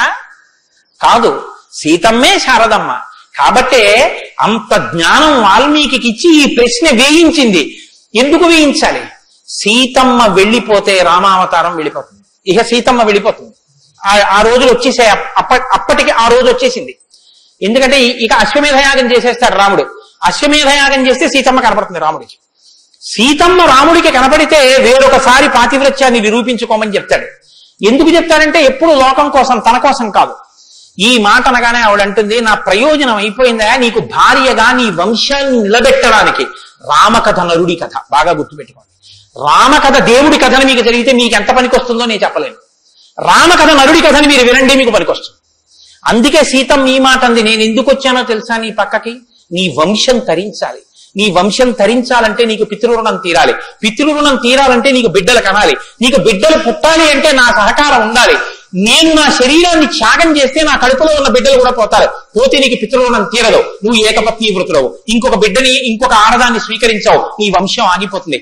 నా కారణంగా నీ వంశం ఆగకూడదు. నీ వంశం కొనసాగడానికి నీకు బిడ్డల్ని ఇచ్చాను. నా ప్రయోజనం అయిపోయింది, నేను వెళ్ళిపోతున్నానని భూమిలోకి వెళ్ళిపోయింది. ఆవిడ వెళ్ళిపోయిన తర్వాత ఇక రామావతారం లేదు. సరయూ నదిలో ప్రవేశించి రామావతారం కూడా పూర్తి అయిపోయింది.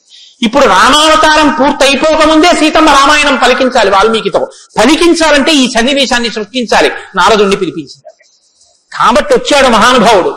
వస్తే ఆయన ఈ ప్రశ్న అడిగాడు.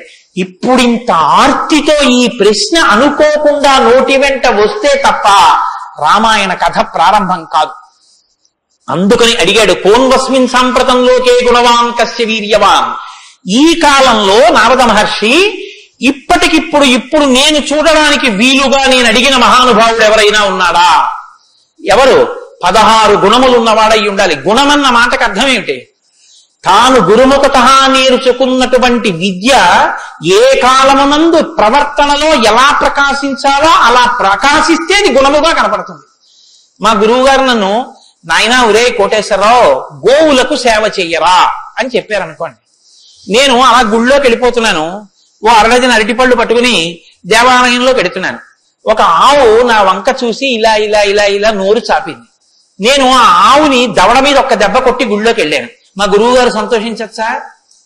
మా గురువు గారు చెప్పారు, రే పరాశక్తికి ఆవుకి తేడా లేదురా అని చెప్పారు. ఇప్పుడు నేనేం చెప్పాలి?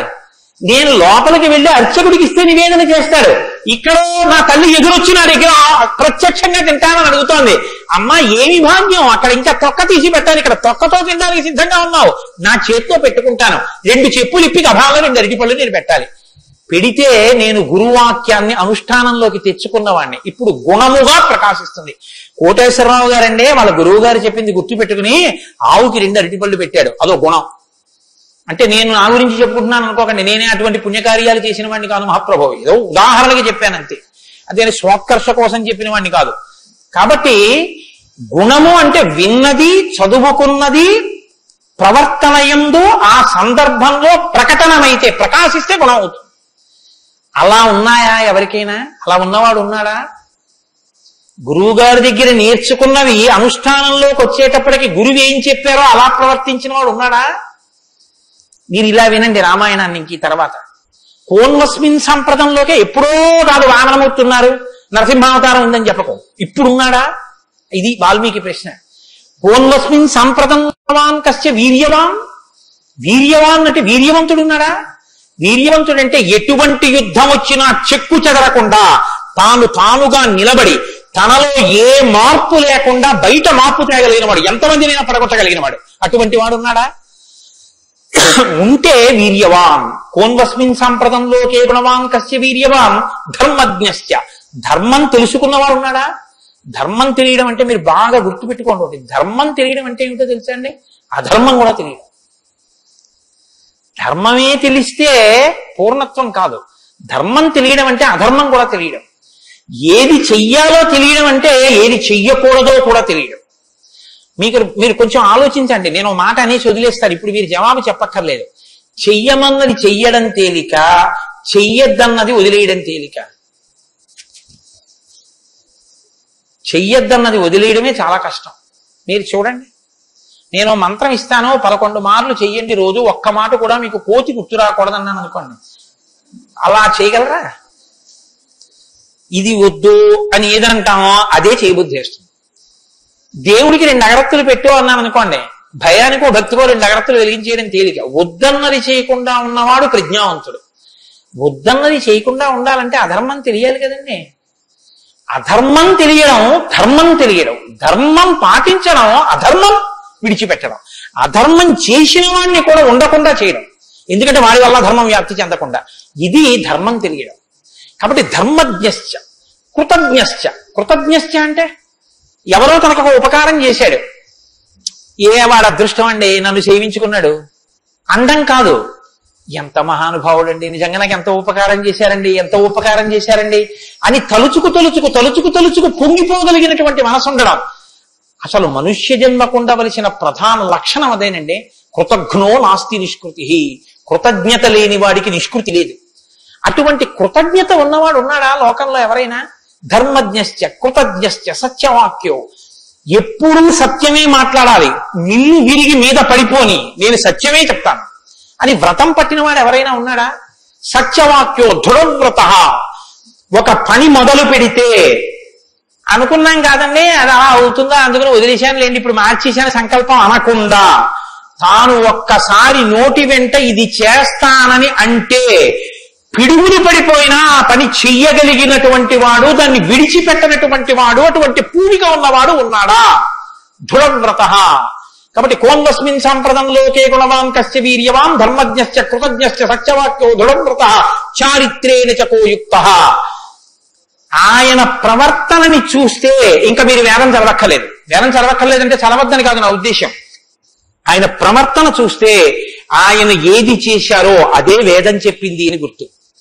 అటువంటి ప్రవర్తన ఉన్నవాడు ఉన్నాడా? పడుకున్నా, లేచినా, మాట్లాడినా, కూర్చున్నా, నించున్నా, నడిచినా, ఏం చేస్తున్నా ధర్మానికి అనుగుణంగా ప్రవర్తించగలిగినటువంటి నడవడి కలిగినటువంటి వాడు లోకంలో ఉన్నాడా? చారిత్రేణ చకోయుక్త సర్వభూతేషు కోహిత.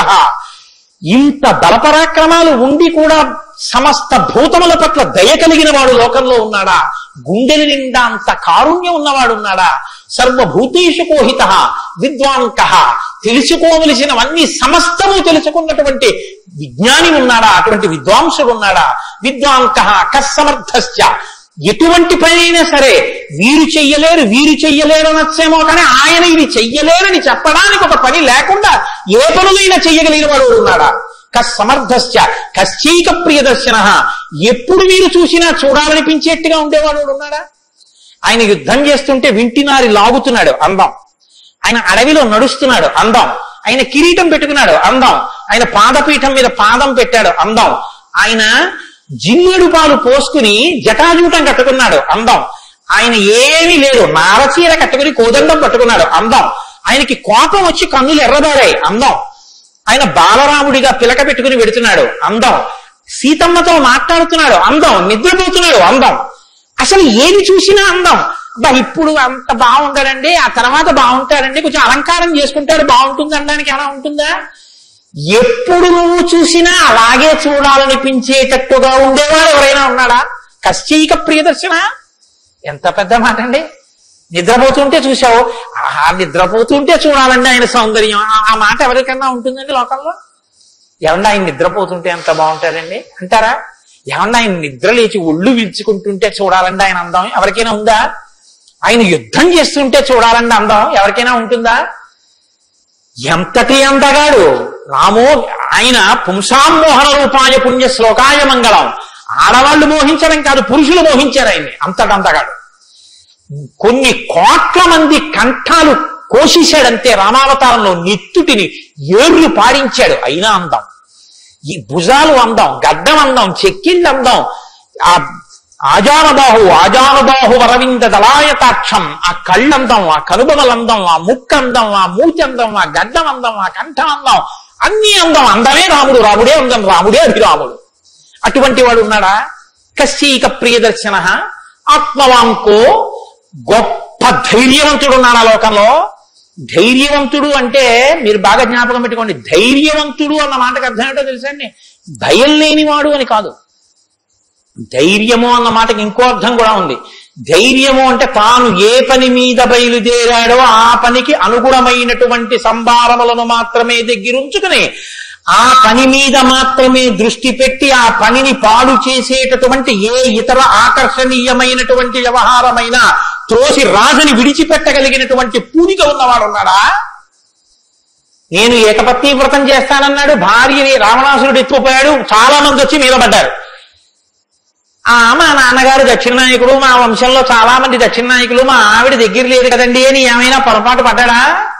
తాను ఏది అన్నారో రామో దిర్నాభిభాషతే, 2 మాటలు నాకు రావమ్మా అన్నాడు అంతే. లోకంలో అవతార పరిసమాప్తి వరకంతే. అలా ఉండగలిగిన వాడు ఉన్నాడా? ఆత్మవాంకో జితక్రోధో, కోపాన్ని గెలిచిన వాడు ఉన్నాడా? కోపాన్ని గెలవడం ఏమిటండి? అది ఏమైనా ఎదురుగుండా వచ్చి నిలబడుతుందా క్రోధం? ఎలా గెలుస్తారు అంటే క్రోధం ఎక్కడి నుంచి వస్తుందో మూలస్థానాన్ని గుర్తెరగడం, వికార కారణాన్ని తెలుసుకోవడమే క్రోధాన్ని గెలవడం. అంటే మీరు చూడండి, నాకండి ఎంత కోపం వచ్చేసిందో అంటాడు. ఎంత కోపం వచ్చేసిందో ఎక్కడి నుంచి వచ్చింది? ఇక్కడి నుంచే రావాలి కోపం. ఇక్కడి నుంచి రావడానికి అనువైన అవకాశం, వాతావరణం నువ్వు ఇస్తే రావడానికి సిద్ధంగా ఉంటుంది. మంట పుట్టడానికి సిద్ధంగా ఉన్నట్టు ఉంటుంది. నువ్వు అది పుడితే ఎంత వికారంగా ఉంటావో, నీ ముఖం ఎలా ఉంటుందో, ఎంత జేవురించుకుని ఉంటుందో, ఎలా అరుస్తావో, నీ చేతులు ఎలా ఉంటాయో ఓసారి ఆ టైంలో వీడియో తీసి చూసుకో ఎలా ఉంటుందో. అసహ్యం వేస్తుంది మన మీద. మనకి అదేంటంటే అలా ఉన్నాననిపిస్తుంది. ఇన్ని వికారములు ఇది వస్తే వస్తున్నాయని తెలుసుకుని అది రాకుండా తొక్కి పెట్టగలిగిన వాడు ఉన్నాడా?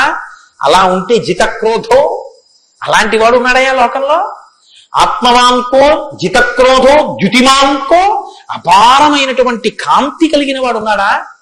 ద్యుతిమాంకో ననసూయక, అసూయని గెలిచిన వాడు ఉన్నాడా? తనకన్నా గొప్పవాడు కనపడితే ఆహాహా మహాత్ములు ఎంత గొప్ప పరిశ్రమ చేశారో, ఇంత గొప్పవాడు అయ్యాడని నమస్కారం చేసి తెలుసుకోవాలి.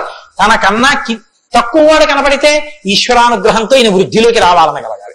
కింద వాడిని చూసి అహంకరించకూడదు, పైవాడిని చూసి అసూయ పడకూడదు. ఈ రెండు ఉన్నవాడు ఉన్నాడా? ద్యుతిమాంకో నసూయక కస్య బిభ్యతి దేవాస్య జాత రోషస్య సంయుగే. కోపం లేని వాడికి కోపం ఎలా వస్తుంది మరి? అంటే కోపం తెచ్చిపెట్టుకున్నట్టు నటిస్తాడు అంతే. ఎందుకు నటించాలి? అంటే ఏదో పని చక్కబెట్టాలంటే కోపం వచ్చినట్టు ఒకసారి ఇలా అంటాడు. అనేటప్పటికి అమ్మ బాబు ఆయన కోపం వచ్చిందంటే హడిలిపోయి అందరూ జాగ్రత్తగా ఉంటారు. ఎవరికి కోపం వచ్చిందని అనిపిస్తే 33 కోట్ల మంది దేవతలు కూడా ఉనికిపోతారో అలా కోపాన్ని తెచ్చి పెట్టుకునేవాడే తప్ప అసలు కోపం రావడం అన్నది లేనివాడు ఒకరిలో ఉన్నాడా? అలాంటి వాడు ఎవడైనా ఉంటే ఎప్పుడో ఉన్నాడని చెప్పద్దు. ఇప్పుడు ఉన్నాడా? నేను చూడ్డానికి వీలుగా ఉన్నాడా? ఈ కాలంలో ఉన్నాడా? ఉంటే అటువంటి వాడి గురించి నాకు చెప్పు, నాకు వినాలని ఉందన్నాడు. ఇప్పుడు వస్తోంది రామాయణం. ఇప్పుడు చెప్పాలి. నారదుడు ఎవరో తెలుసా? ఆయన రాముడే. ఆయన ఇల్లాలే నీ దగ్గరుంది, ఆయన బిడ్డలే నీ దగ్గర ఉన్నారు. వాల్మీకి మహర్షి ఆయనే అయోధ్యాధిపతి, ఆయనే రామచంద్ర ప్రభువు అని చెప్తే వాల్మీకి పొంగిపోవాలి కదండి. రామాయణ ఆవిర్భావం జరుగుతోందన్నమాట. ఇవాళ రామాయణం పుడుతోంది. ఆ సన్నివేశంలో ఉన్నాం మనం. ఇప్పుడు ఈ మాటలు అడిగితే వాల్మీకి మహర్షి చాలా చమత్కారమైనటువంటి జవాబు ఒకటి చెప్పారు. ఆయన అన్నారు, బహవో దుర్లభాశ్చైవ ఏత్తయా కీర్తితా గుణాః మునే వక్షామ్యహం బుద్ధ్వా తేర్యుక్త శ్రూయతాన్నరః. చాలా క్లిష్టమైనటువంటి ప్రశ్న ఒకటి అడిగావు. సాధారణంగా లోకంలో మానవుల్లో నువ్వు అడిగినటువంటి 16 గుణములు ఒక వ్యక్తి యందు ప్రకాశించేటటువంటి వాడు ఉండడు. కాబట్టి ఇప్పుడు ఎవరై ఉండాలి? నరోత్తముడై ఉండాలి, సాక్షాత్ శ్రీ మహావిష్ణువు అయి ఉండాలి. అటువంటి వాడే కాని నరుడిగానే ఉన్నాడు. ఇప్పుడు ఆయన విష్ణు అంటే ఆయనే అంగీకరించాడు. ఆయన నేను నరుణ్ణి అంటాడు, నేను దాశరథిని అంటాడు, నేను దశరథ మహారాజు కొడుకునయ్యా అంటాడు. నరుడిగా ఈ లోకంలో తిరుగుతున్నవాడు ఉన్నాడు. అటువంటి వాడి గురించి చెప్తాను, జాగ్రత్తగా వినన్నాడు. ఇది సంక్షేప రామాయణం. 100 శ్లోకాలతో ఇక్కడ ప్రతిరోజు సంక్షేప రామాయణం జరుగుతోంది అని అన్నారే. సంక్షేప రామాయణాన్ని పెద్దలు సంప్రదాయంలో ఏమని పిలుస్తారో తెలుసా అండి? మాలామంత్రము అని పిలుస్తారు. ఎందుకంటే శారదా తిలకము అని మంత్రాల గురించి చెప్పేటటువంటిది, బీజాక్షరాల గురించి చెప్పే విషయం ఒకటి ఉంది. అందులో 10 అక్షరాలు మంత్రంలో దాటిపోతే దాన్ని మాలామంత్రములని పిలుస్తారు. 100 శ్లోకములతో ఉన్న సంక్షేప రామాయణం మాలా మంత్రం. అందుకే సంక్షేప రామాయణాన్ని పారాయణ చేస్తే అది రక్షణ చేస్తుంది. మన్నాత్ త్రాయితే ఇది మంత్ర. దాన్ని మననం చేస్తే అది కాపాడుతుంది. సంక్షేప రామాయణం కూడా అలా కాపాడుతుంది. సద్గురువైనటువంటి నారద మహర్షి నోటిలోంచి పుట్టింది సంక్షేప రామాయణం.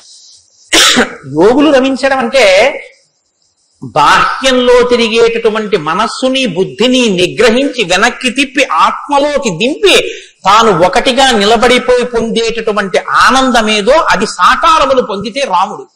కాబట్టి యోగులు రమించేటటువంటి స్వరూపమేదో దానికి రామ అని పేరు. కాబట్టి రామో నామ జనైశ్రుత నియతాత్మా మహావీర్యో ద్యుతిమాన్ ధృతిమాన్ వసీ. నువ్వు చెప్పినటువంటి గుణములన్నీ ఉన్నవాడు, దానితో పాటుగా వసీ ఇంద్రియములను నిగ్రహించినటువంటి వాడు. ఇంద్రియాలను నిగ్రహించడం అన్న మాట మీరు రామాయణంలో చాలా జాగ్రత్తగా గమనించి తెలుసుకోవలసి.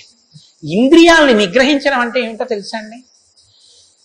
మనసు దేన్ని చూస్తే, దేన్ని వింటే కదిలిపోతుందో, ప్రశాంతంగా ఉన్నది అలజడిని పొందుతుందో దాన్ని చూడకుండా, దాన్ని వినకుండా బలవంతంగా నిగ్రహించడం ఎటువంటిదో తెలుసా అండి? ఒక త్రాచుపాం అలా వెళ్ళిపోతుంది. గభాల్ని ఇలా చూశాడు, అయ్య బాబాయ్ త్రాచుపాం పెద్ద గెంతు గెంతాడు. అది అకస్మాత్తుగా ఏమైందంటే ఆ గెంతడంలో త్రాచుపాం యొక్క పడగ మీద 2 కాళ్ళు వేసి తొక్కాడు. ఇప్పుడు త్రాచుపాం తల పైకి ఎత్తలేకపోతుంది. ఇప్పుడు తను త్రాచుపాం నా కాళ్ళ కింద ఉంది, నన్ను ఏం చేస్తుంది అని ఉండగలడని మీరు అనుకుంటున్నారా? అతను గడగడగడగడగడ వణికిపోతూ చెమట్లు పట్టేస్తున్నాయి. ఎందుకంటే నేను త్రాచుపాం మీద ఉన్నాను, అది తోక కదుపుతోంది, తోకతో కాళ్ళు చుడుతోంది. ఈ కంగారులో ఏం చేస్తాడంటే త్రాచుపాము మీద తాను నిలబడి ఉండగా ఇక త్రాచుపాం తను ఏం చెయ్యలేదన్న స్థితిలో ఉన్నా ఎప్పుడో ఒకప్పుడు త్రాచుపాం మీద కాళ్ళు తీసేస్తాడు. కంగారు పడిపోయి తీసేస్తాడు. ఎప్పుడో అప్పుడు కాళ్ళు తీయడం కోసమే పాము చూస్తుంటుంది, కాటు వేసేసి పుట్లగా వెళ్ళిపోతుంది, లేకపోతే ఎక్కడికో అక్కడికి వెళ్ళిపోతుంది. రావణుడు చేసే తపస్సు రావణుని యొక్క ఇంద్రియ నిగ్రహం అటువంటిది.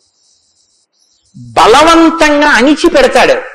అవకాశం రాగానే అది ఒక్కసారి జడలు విప్పి ప్రళయతాండవం చేసి రావణుణ్ణి పడగొడుతుంది. మండోదరి చెప్పింది ఈ మాట, నా సొంతం కాదు. రాముడు అలా కాదు, విచారణ చేసి ఉంటాడు. అర్థమనర్థం భావయనిత్యం అంటారు శంకరాచార్యులు వారు. నారీస్తన భరణాభీదేశం దృష్ట్యా మాగా మోహావీశం ఏతత్ మాంసవసాది వికారం మనసి విచింత్య వారం వారం అంటారు. మనసు దేని చేత కదిలిపోతోందో దాని యథార్థ స్వరూపాన్ని బాగా విచారణ చేస్తాడు. విచారణ చేసి ఈ పాటి దానిక నా ఒంట్లో ఉన్నటువంటి శక్తి అంతటినీ ఖర్చు చేసేస్తున్నాను అని మనసుని మరల్చే ప్రయత్నం చేసి ఆ వస్తువు తన కళ్ళ ముందు కనపడినా ఇంకా ఆయన మనసు చెక్కు చెదరదు, ఆ స్థితిని పొందుతాడు.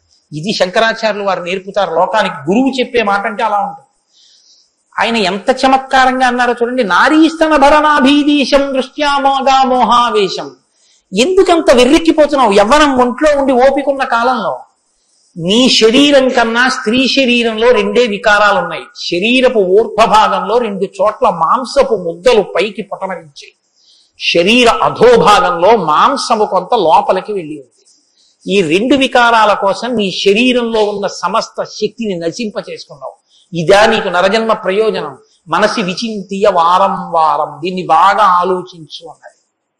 ఇది పట్టుకుందనుకోండి, కంటిని మనసుని కంటితో చూడడం వల్ల కదపగలిగిన మనసుకి ఇప్పుడు ఆ వస్తువు కనపడినా ఇక మనసు కదలదు. ఇది ఇంద్రియ నిగ్రహం అంటారు. ఇంద్రియాలని జయించడం అంటే అది. ఇది రాముడు.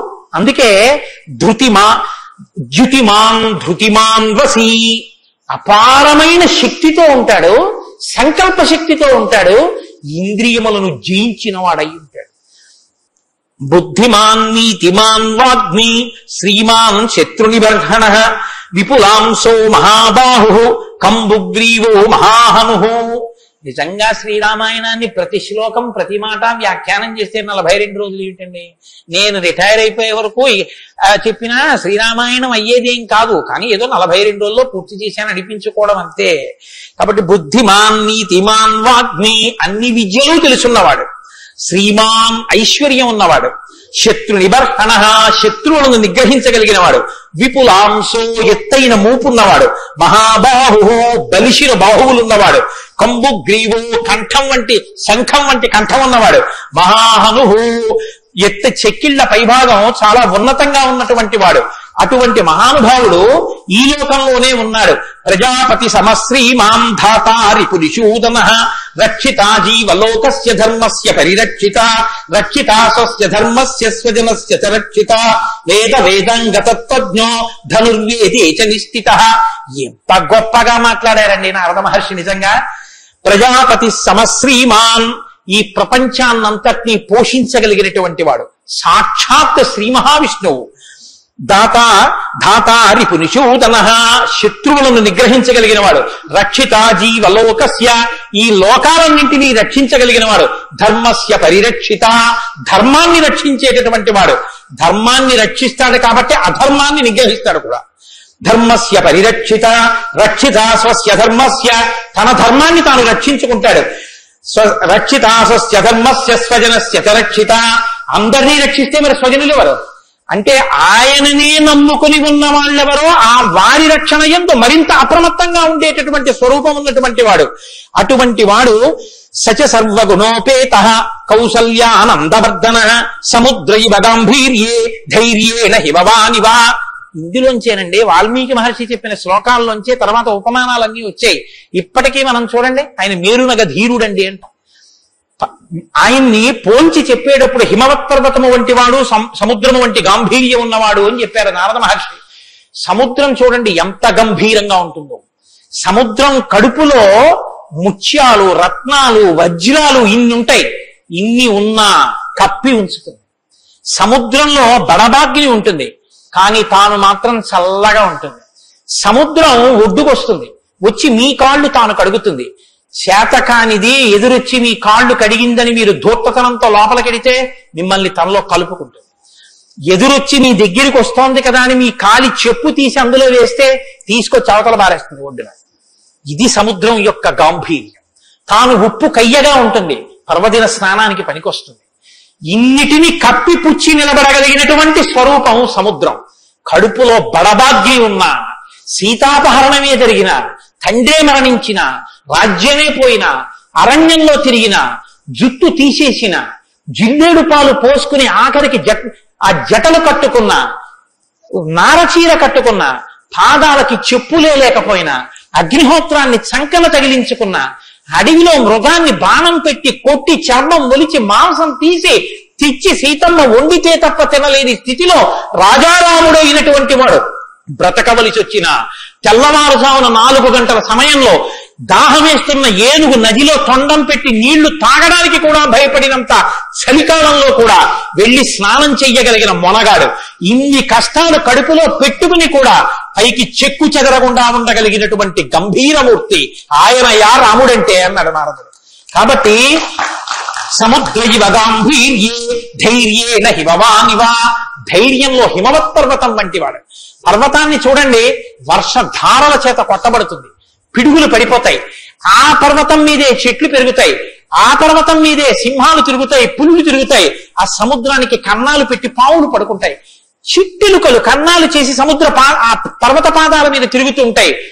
ఎలుక కన్నం పెట్టి తనలో దూరిందని బెంగ పెట్టుకోదు, ఒక ధూర్తుడు కాళ్లతో పైకెక్కాడని బెంగ పెట్టుకోదు, వర్షధారలు కొట్టాయని కదలదు, పిడుగులు పడ్డాయని చిక్కు చెదరదు, పులులు సింహాలు తిరుగుతున్నాయని బెంగ పెట్టుకోదు, మహాత్ములు తన మీద నడుస్తున్నారని పొంగిపోదు, తన మీద ఈశ్వరుడి దేవాలయం కట్టారని పరవశించిపోదు, తాను అలాగే నిలబడి ఉంటుంది. చెక్కు చెదరక నిలబడగలిగినటువంటి పర్వతం ఎటువంటిదో రాముడు అటువంటి వాడు. ఇది నారదుడు ఒక నరుడిగా ఆయనకున్న లక్షణాలు చెప్తున్నాడు.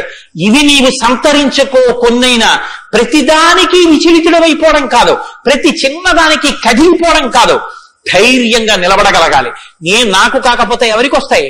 వస్తాయి కష్ట సుఖాలు అనేటటువంటివి చేసుకున్న కర్మను అనుసరించి అని నిలబడగలిగినటువంటి స్థితి రామాయణం ఇస్తుంది. విష్ణునా సదృశో వీర్యే సోమవత్ ప్రియదర్శన కాలగ్ని సదృశ క్రోధే క్షమయా పృథివీ సమః. ఏమి శ్లోకాలు వాడారండి సంక్షేప రామాయణంలో మహానుభావుడు. విష్ణునా సదృశో వీర్యే, ఆయనతో పోల్చడానికి విష్ణు ఒక్కడే ఉన్నారు. ఎందుకంటే ఇంకా ఆయనతో పోల్చడానికి అటువంటి వాడు ఇంకొకడెవరుంటారు? విష్ణువుని విష్ణువుతోనే పోల్చాలి. కాబట్టి విష్ణువుతో సమానమైన వాడు. సోమవత్ ప్రియదర్శన, బాణం పట్టుకుని ఎదురుగుండా ఉన్న వాళ్ళ లక్షల మంది కంఠాలు తెగకోసినా సరే భక్తులైన వారికి మాత్రం ఆ స్వరూపాన్ని దర్శనం చేస్తుంటే ఎంత సంతోషంగా ఉంటుందో. కాబట్టి సోమవత్ ప్రియదర్శన. లోకంలో మూడిటిని ఎంత చూసినా చూడబుద్ధే వేస్తుంది, ఎంత చూడండి చూడబుద్ధి వేస్తుంది. అందుకే పార్వతీదేవి వినాయకుడికి ఏనుగు ముఖం పెట్టించింది.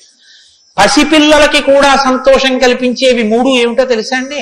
గజముఖం, చంద్రబింబం, సముద్రం. మీరు సముద్రపు తోటికి వెళ్ళి ఎంతసేపు కూర్చోండి, ఎంతసేపు చూస్తున్నా సముద్రాన్ని అలా చూడాలనే అనిపిస్తుంది.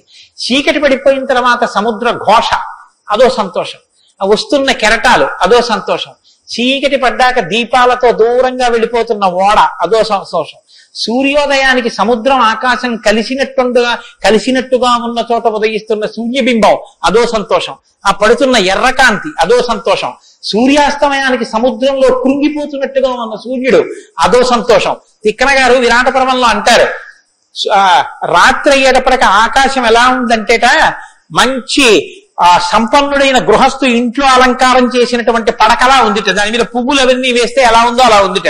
సూర్యోదయానికి ఉన్నటువంటి ఆకాశం ఎలా ఉందంటేట తెల్లవారిన తర్వాత 10 మంది చూస్తే దృష్టి దోషం కలుగుతుందని ఆ ఇంటి ఇల్లాలు దుప్పటి మీద ఉన్న పువ్వులు అవే అన్ని పోయేటట్టు ఒక్కసారి 2 చేతులతో ఇలా దులిపేస్తే అన్ని పోయిన తర్వాత దుప్పటి ఎలా ఉందో ఆకాశం ఎలా ఉంది తెల్లారాకంటారు. అలా ఆ సముద్రాన్ని చూస్తుంటే ఎంత అందంగా ఉంటుందో. పసిపిల్లల దగ్గర నుంచి కవుల వరకు జ్ఞానుల వరకు సముద్రం ఆనందమే. పసిపిల్లాడికి ఏం తెలిసిన ఆనందం, వృద్ధుడికి ఏం తెలిసిన ఆనందం. అందరూ సముద్రం రెండుకి వెళ్ళి ఆనందం పొందుతారు. ఆఖరికి తుఫాను సమయంలో సముద్రం చూడడం అదో సంతోషం కొంతమందికి. కాబట్టి సముద్రం 2, చంద్రబింబం. చంద్రబింబాన్ని ఎంతసేపు చూడండి సంతోషం. రామాయణంలో వాల్మీకి మహర్షి వర్ణిస్తారు సుందరకాండలో చంద్రబింబాన్ని, ఏమి వర్ణనలో ఆ సర్గలు. కాబట్టి చంద్రబింబం. 3 ఏనుగు. ఏనుగు చూడండి వెంకటాచల క్షేత్రానికో తిరుత్తనియో వెడితే ఆ ఏనుగు ముందు నించుంటే పిల్లల్ని ఎంతసేపు నించోబెట్టండి, సంతోషమే. ఆ తొండం ఇలా ఇలా ఆడిస్తూ ఆ ఏనుగు అలా నిలబడి అరటిపండు ఎత్తి నోట్లో పెట్టుకుని ఆ దుమ్ము తీసి మీద పోసుకుని స్నానం చేసి తెల్లటి దంతాలు, దాని స్వరూపం, దాని చిన్ని చిన్ని కళ్ళు, దాని వెంట్రుకలు, దాని తోక, పెద్ద పెద్ద కాళ్ళు, ఇంతంత గోళ్ళు, గుండ్రంగా పాదాలు, ఆ ఏనుగుని ఎంతసేపు చూసినా అబ్బా ఇంకేం చూస్తానులేండి అనిపించదు, అలా చూడబుద్ధి వేస్తుంది. అలా చూడబుద్ధి వేస్తుంది కాబట్టి ధ్యానం చేసేటప్పుడు ముందు గణపతి యొక్క ముఖాన్ని తదేకంగా చూస్తే ఆ ధ్యాన నిష్ట చేత విఘ్నములు తొలగిపోతాయి. కాబట్టి పరమేశ్వరుడు అందరూ తొందరగా దృష్టి పెట్టి చూడడానికి వైముఖ్యం కలగనటువంటి ముఖాన్ని నా కొడుక్కి పెడితే అందరికీ ఉపకారం జరుగుతుందని ఏనుగు తలకాయ తీసుకొచ్చి వినాయకుడికి పెట్టాడు. అది కారణం, వినాయకుడికి ఏనుగు తలకాయ ఉండడానికి కారణాల్లో అదొకటి. కాబట్టి విష్ణు నాసదృశో వీర్యే సోమవత్ ప్రియదర్శన కాలాగ్ని సదృశ క్రోధే. క్రోధం, కోపం వచ్చిందా కాలాగ్ని ఎటువంటిదో అటువంటి వాడు. క్షమయా పృథివీ సమహ. ఈ భూమికి ఎంత ఓర్పు, రాముడికి అంత ఓర్పు. నిద్ర వేస్తూనే భూమిని తంతాం, భరిస్తుంది. మలమూత్రాలు భూమి మీద విసర్జిస్తాం, భరిస్తుంది. ఉమ్మి భూమి మీద వేస్తాం, ఊరుకుంటుంది. పోనీ ఏదో పొరపాటున వచ్చింది వేరు, కావాలని ఒక రకమైన తాంబూలం వేసుకుని బొమ్మడమే ప్రయోజనంగా నెత్తురు కక్కుకునేవాడు కక్కుకున్నట్టు భూమి మీద ఎర్రటి మరకలు పడేటట్టు అదే పనిగా ఉమ్మి వేసేటటువంటి వాడిని కూడా భరించినటువంటి భూమాత యొక్క ఓర్పుని ఎంత స్తోత్రం చేయాలి నిజంగా. కాబట్టి అన్నం కావాలి, నాగలి పెట్టి అమ్మ గుండెల మీద చీరుతాం. ఇల్లు కట్టుకోవాలి, శంకుస్థాపన పేరుతో గుణపాలు పెట్టి అమ్మ గుండెల మీద గుచ్చుతాం.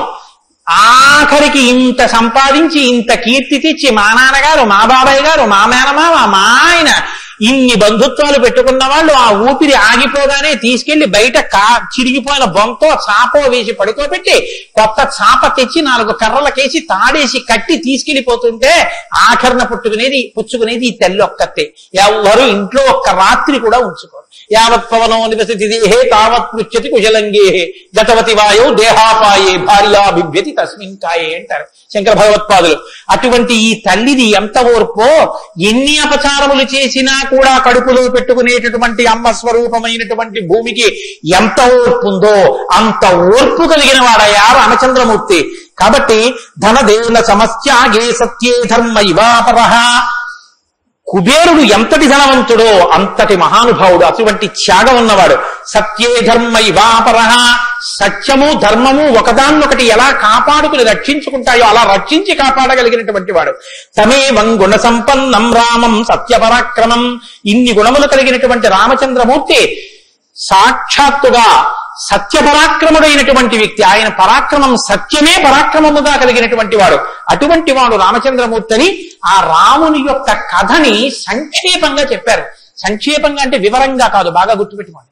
వివరంగా చెప్పలేదు, కేవలం ఏదో విహంగ వీక్షణం అంటారు చూసారా, ఒక్కసారి స్థాళీపులాక న్యాయంగా ఒకసారి అలా చెప్పేశారు. అది ఎంత తేలిగ్గా చెప్పేశారంటే సజగామ వనం వీర ప్రతిజ్ఞామనుపాలయన్ పితుర్వచన నిర్దేశాత్ కైకయ్యా ప్రియకారణాత్ అంటూ. కానీ సంక్షేప రామాయణ శ్లోకాలండి, అవి నిజంగా మంత్రాలే. దశరథ మహారాజు గారు లేక లేక లేక లేక సంతానం కలగలేదని బెంగ పెట్టుకుని అశ్వమేధయాగం చేసి పాపాన్ని పోగొట్టుకుని పుత్రకామేష్టి చేస్తే యజ్ఞపురుషుడు ఆవిర్భవించి ప్రసాదాన్ని ఇస్తే ఆ పాయసాన్ని అనురూపలైనటువంటి తన భార్యలు స్వీకరిస్తే పెద్ద భార్య అయినటువంటి కౌసల్యాదేవి యొక్క గర్భాన్ని జనించినటువంటి సాక్షాత్ విష్ణు స్వరూపుడైన ధర్మాత్ముడైన రామచంద్రమూర్తి పినతల్లి అయిన కైకమ్మ 14 సంవత్సరములు అరణ్యవాసం చేసి రాజ్యాభిషేకాన్ని విడిచిపెట్టుకోవాలి రామచంద్రమూర్తిని 2 వరములు రాత్రికి రాత్రి దశరథ మహారాజు గారిని అడ్డుపెట్టి నిగ్రహిస్తే తండ్రిని సత్యవాక్యమునందు నిలబెట్టడం కోసమని రామచంద్రమూర్తి రాజ్యాన్ని పరిత్యజించి నారవస్త్రాలు కట్టుకుని చెప్పులు కూడా విడిచిపెట్టి మహానుభావుడు అరణ్యానికి బయలుదేరి వెళ్ళిపోతున్నారు. ఆ వెళ్ళిపోతున్నటువంటి సమయంలో రామస్య దయితా భార్య నిత్యం ప్రాణ సమాహిత జనకస్య కులే జాతా దేవమాయేవ నిర్మిత సర్వలక్షణ సంపన్నా నారీణాం ఉత్తమామధూః సీతాప్యనుగతా రామం శిశిరం రోహిణీ యథా. సాక్షాత్తుగా దేవమాయయే లోకంలో ఉన్న సౌందర్యమంతా రాశీభూతమై ఒక స్త్రీ రూపంలో వచ్చిందా అన్నంతగా కనపడేటటువంటి సీతమ్మ తల్లి, జనక మహారాజు గారి యొక్క పుత్రి, అయోనిజ అయినటువంటి తల్లి, స్త్రీలలో ఉత్తమమైనటువంటి రత్నంగా చెప్పబడినటువంటి తల్లి, సర్వ లక్షణ సంపన్న అయినటువంటి సీతమ్మ చంద్రుణ్ణి రోహిణి ఎలా అనుసరిస్తుందో అలా కష్ట సుఖాల్లో నీతో కలిసి ఉంటాను తప్ప నేను అంతఃపురంలో ఉండను అని చెప్పి రామచంద్రమూర్తితో కలిసి అరణ్యవాసానికి బయలుదేరింది. సోదరుడైనటువంటి లక్ష్మణుడు కూడా రామచంద్రమూర్తితో బయలుదేరాడు. ముగ్గురు అరణ్యవాసం చేస్తున్నటువంటి సమయంలో చిత్రకూట పర్వతం మీద ఉండగా తనకి రాజ్యం కావాలని భరతుడు కోరకపోయినా తల్లి వరం చేత రాజ్యాన్ని పొందడానికి అర్హుడైన భరతుడు మేనమావ గారి ఇంటి నుంచి తిరిగి వచ్చేసరికి దశరథ మహారాజు గారు ప్రాణాలు విడిచిపెడితే నాకు ఈ రాజ్యం వద్దని భరతుడు శత్రుఘ్నుడితో వశిష్ఠుడితో తల్లులతో కలిసి చిత్రకూట పర్వతం దగ్గరికి వెళ్ళి, అన్నా రామా నాకొద్దు, ఈ రాజ్యం నువ్వే తీసేసుకోమని ఎంత నిగ్రహించినా ధర్మాత్ముడు సత్యవాక్య పరిపాలకుడైనటువంటి రామచంద్రమూర్తి నా తండ్రిని సత్యంలో నిలబెట్టడం కోసం నేను ఈ వనవాసానికి వచ్చాను తప్ప నాకు ఈ రాజ్యం అక్కర్లేదని స్వీకరించడం మానేసి తన పాదుకలను తీసుకెళ్లి భరతుడికి ఇస్తే భరతుడు పాదుకలను పట్టుకుని నందిగ్రామానికి వచ్చి సింహాసనం మీద పెట్టి రాజ్యం చేస్తుంటే మహానుభావుడు చిత్రకూట పర్వతం మీదే ఉన్నట్టయితే వచ్చినటువంటి తల్లులు సోదరులైనటువంటి భరత శత్రుఘ్నులు జ్ఞాపకానికి వస్తారని చిత్రకూటాన్ని విడిచిపెట్టి దండకారణ్యంలో ప్రవేశించి ఉన్నటువంటి సమయంలో అక్కడ ఉన్నటువంటి రాక్షసులలో ఒకటి అయినటువంటి శూర్పణఖ వచ్చి రామచంద్రమూర్తి యొక్క తమ్ముడైన లక్ష్మణుడు, లేదా సంక్షేప రామాయణం ప్రకారం రాముడితో లక్ష్మణుడు చేసిన పని రాముడు చేసినట్టే, అందుకని రాముడి చేత ముకుచెవులు కోయబడితే ఆ శూర్పణఖ చేత ప్రేరేపింపబడిన ఖరదూషణాదులు, త్రిశిరస్సు అనేటటువంటి 14,000 మంది రాక్షసులు రాముడి మీద దండెత్తి వస్తే తృణప్రాయంగా 14,000 మందిని నిగ్రహించినటువంటి రామచంద్రమూర్తి యొక్క పరాక్రమాన్ని శూర్పణఖ వల్ల తెలుసుకున్నటువంటి రావణాసురుడు అసూయతో సీతమ్మ తల్లి మీద మోహంతో సీతమ్మ తల్లిని అపహరించి తీసుకుని వెళ్ళిపోతే ఆగ్రహించినటువంటి రామచంద్రమూర్తి శబరిని దర్శనం చేసి తర్వాతి కాలంలో సుగ్రీవుడితో స్నేహం చేసి వారిని నిగ్రహించి దశ దిశలకి వానరుల్ని పంపిస్తే దక్షిణ దిక్కుకు వెళ్ళినటువంటి హనుమ సీతమ్మ తల్లి యొక్క జాడ కనిపెట్టి 100 యోజనముల సముద్రాన్ని దాటి ఈవలి ఒడ్డుకు వచ్చి రామచంద్రమూర్తికి సీతమ్మ క్షేమవార్త చెప్తే రామచంద్రమూర్తి నీలుడి యొక్క సహకారంతో సముద్రానికి సేతువు కట్టి సముద్రాన్ని దాటి ఆవలి ఒడ్డుకు వెళ్లి లంకారాజ్యంలో వానర సహకారంతో రావణ కుంభకర్ణాది వీరులను నిగ్రహించి తిరిగి మళ్లీ అయోధ్య పట్టణానికి వచ్చి పట్టాభిషిక్తుడై 11,000 సంవత్సరములు ఈ రాజ్యాన్ని పరిపాలన చేసి రామరాజ్యం ఇలా ఉంటుంది అని చెప్పి లోకానికి చాటి చెప్పిన వాడయ్యా రామచంద్రమూర్తి అంటే సంక్షేప రామాయణాన్ని కథారూపంగా శ్లోకరూపంగా నారద మహర్షి వాల్మీకి మహర్షిగా ఉపదేశం చేశారు. ఉపదేశం చేస్తే సంతోషించారు. ఆ రామరాజ్యం యొక్క గొప్పతనాన్ని 4 శ్లోకాలు వినకపోతే మనం దోషం చేసిన వాళ్ళం అవుతాం.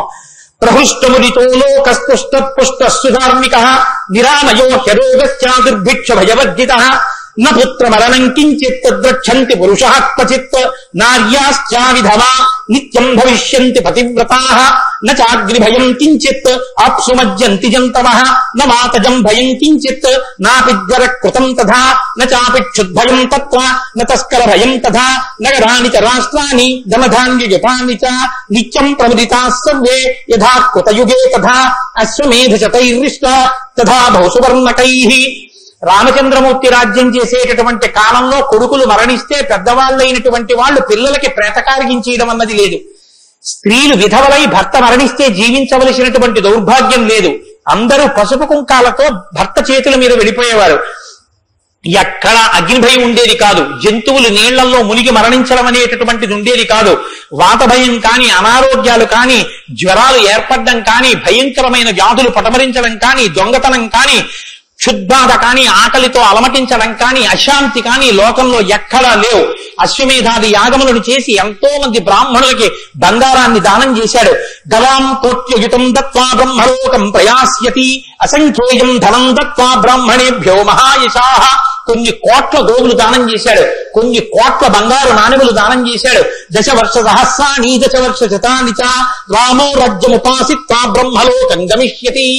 రామో రాజ్యముపాసిత్వ, రాజ్యాన్ని ఉపాసన చేశాడు మహానుభావుడు.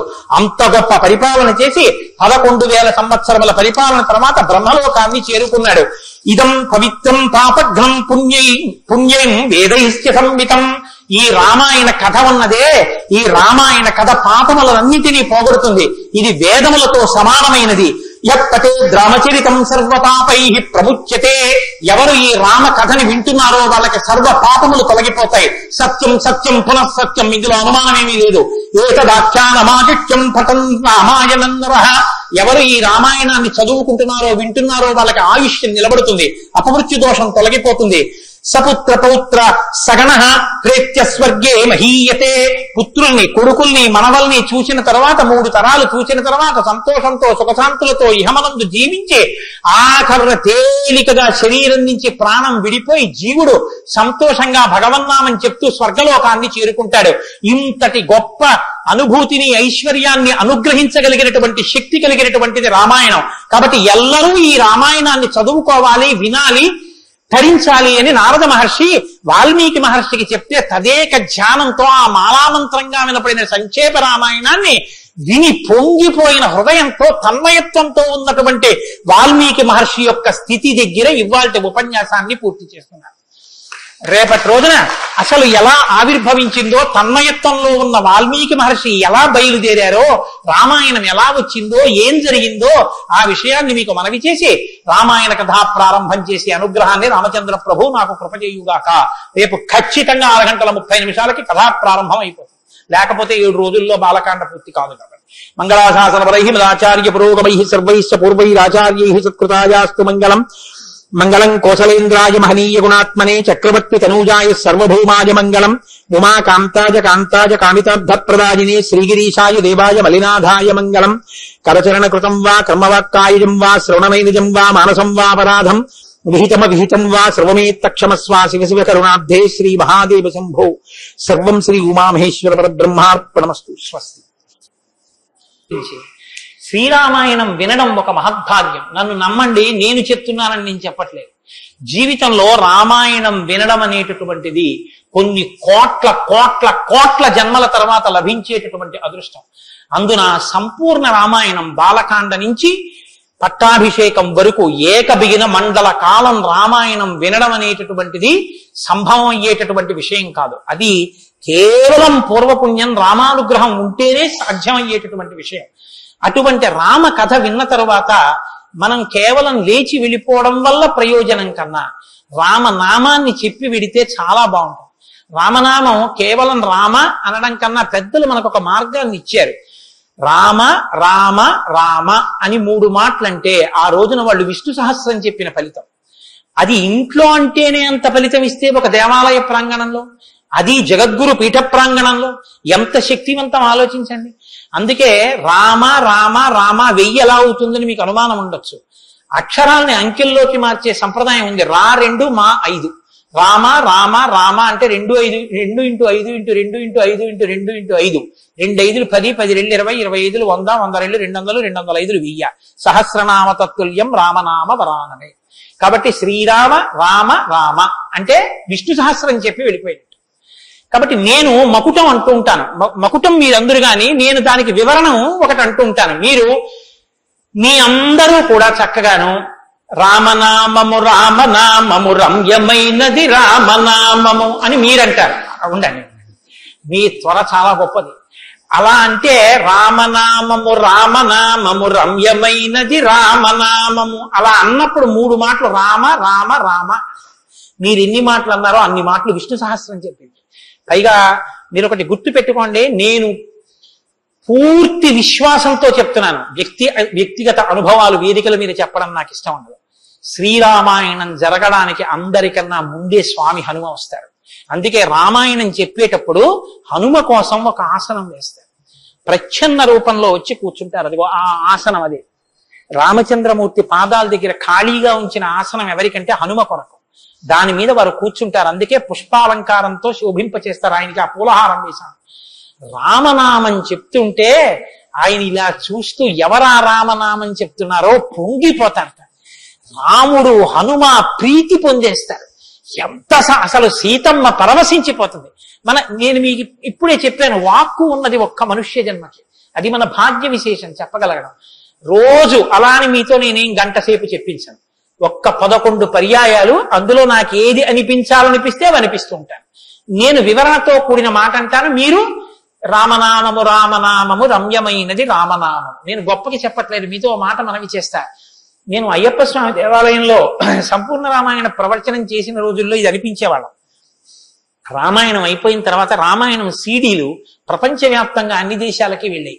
అయితే అమెరికా నుంచి నాకు ఫోన్లు వచ్చాయి, గురుగారు ఒక్కసారి వినండి అని. వాళ్ళు ప్రతిరోజు రామాయణం వినేటప్పుడు ఖాళీ కుర్చీ వేసి టేప్ రికార్డర్ పెట్టి 6:25 అవుతుంటే కోటేశ్వరరావు ఉపన్యాసానికి వస్తున్నారని భావన చేసుకుని వాళ్ళు టేప్ రికార్డర్ ఆన్ చేసి ఉపన్యాసం వినేసి నేను చెప్తుంటే వాళ్ళు రామనామం చెప్తూ అమెరికాలో వాళ్ళందరూ కలిసి పట్టాభిషేకానికి ఊరేగింపుగా ఉపన్యాసంలో ఎలా చెప్పానో అలా వెళ్ళి పట్టాభిషేకం చేస్తూ వాళ్ళు ఫోన్లో నాకు వినిపించారు. ఎందుకని అంటే నేను సముద్రం దాటి రాను అన్నాను, అందుకని నేను వెళ్ళలేదు పాపం చూడ్డానికి. కానీ ప్రపంచంలో ఎన్ని దేశాలలోనో అలా చెప్పుకుని ఎన్ని కోట్ల రామనామం జరిగిందో, ఎన్ని చోట్ల పట్టాభిషేకాలు జరిగాయి. మళ్ళీ ఆనాడు సంపూర్ణ రామాయణం చెప్పించాడు రామచంద్ర ప్రభు. ఈనాడు మళ్ళీ గుంటూరు శారదాపీఠంలో చెప్పగలుగుతున్నాం. కాబట్టి మీ అందరూ కూడా చక్కగా భక్తి శ్రద్ధలతో చెప్పండి. ఒక సంప్రదాయానికి దీన్ని ఆవిష్కరిస్తున్నాం. ఇవాళ మీ అందరికీ కూడా దీన్ని బహుమానం చేస్తారు. మీ అందరూ కూడా చక్కగా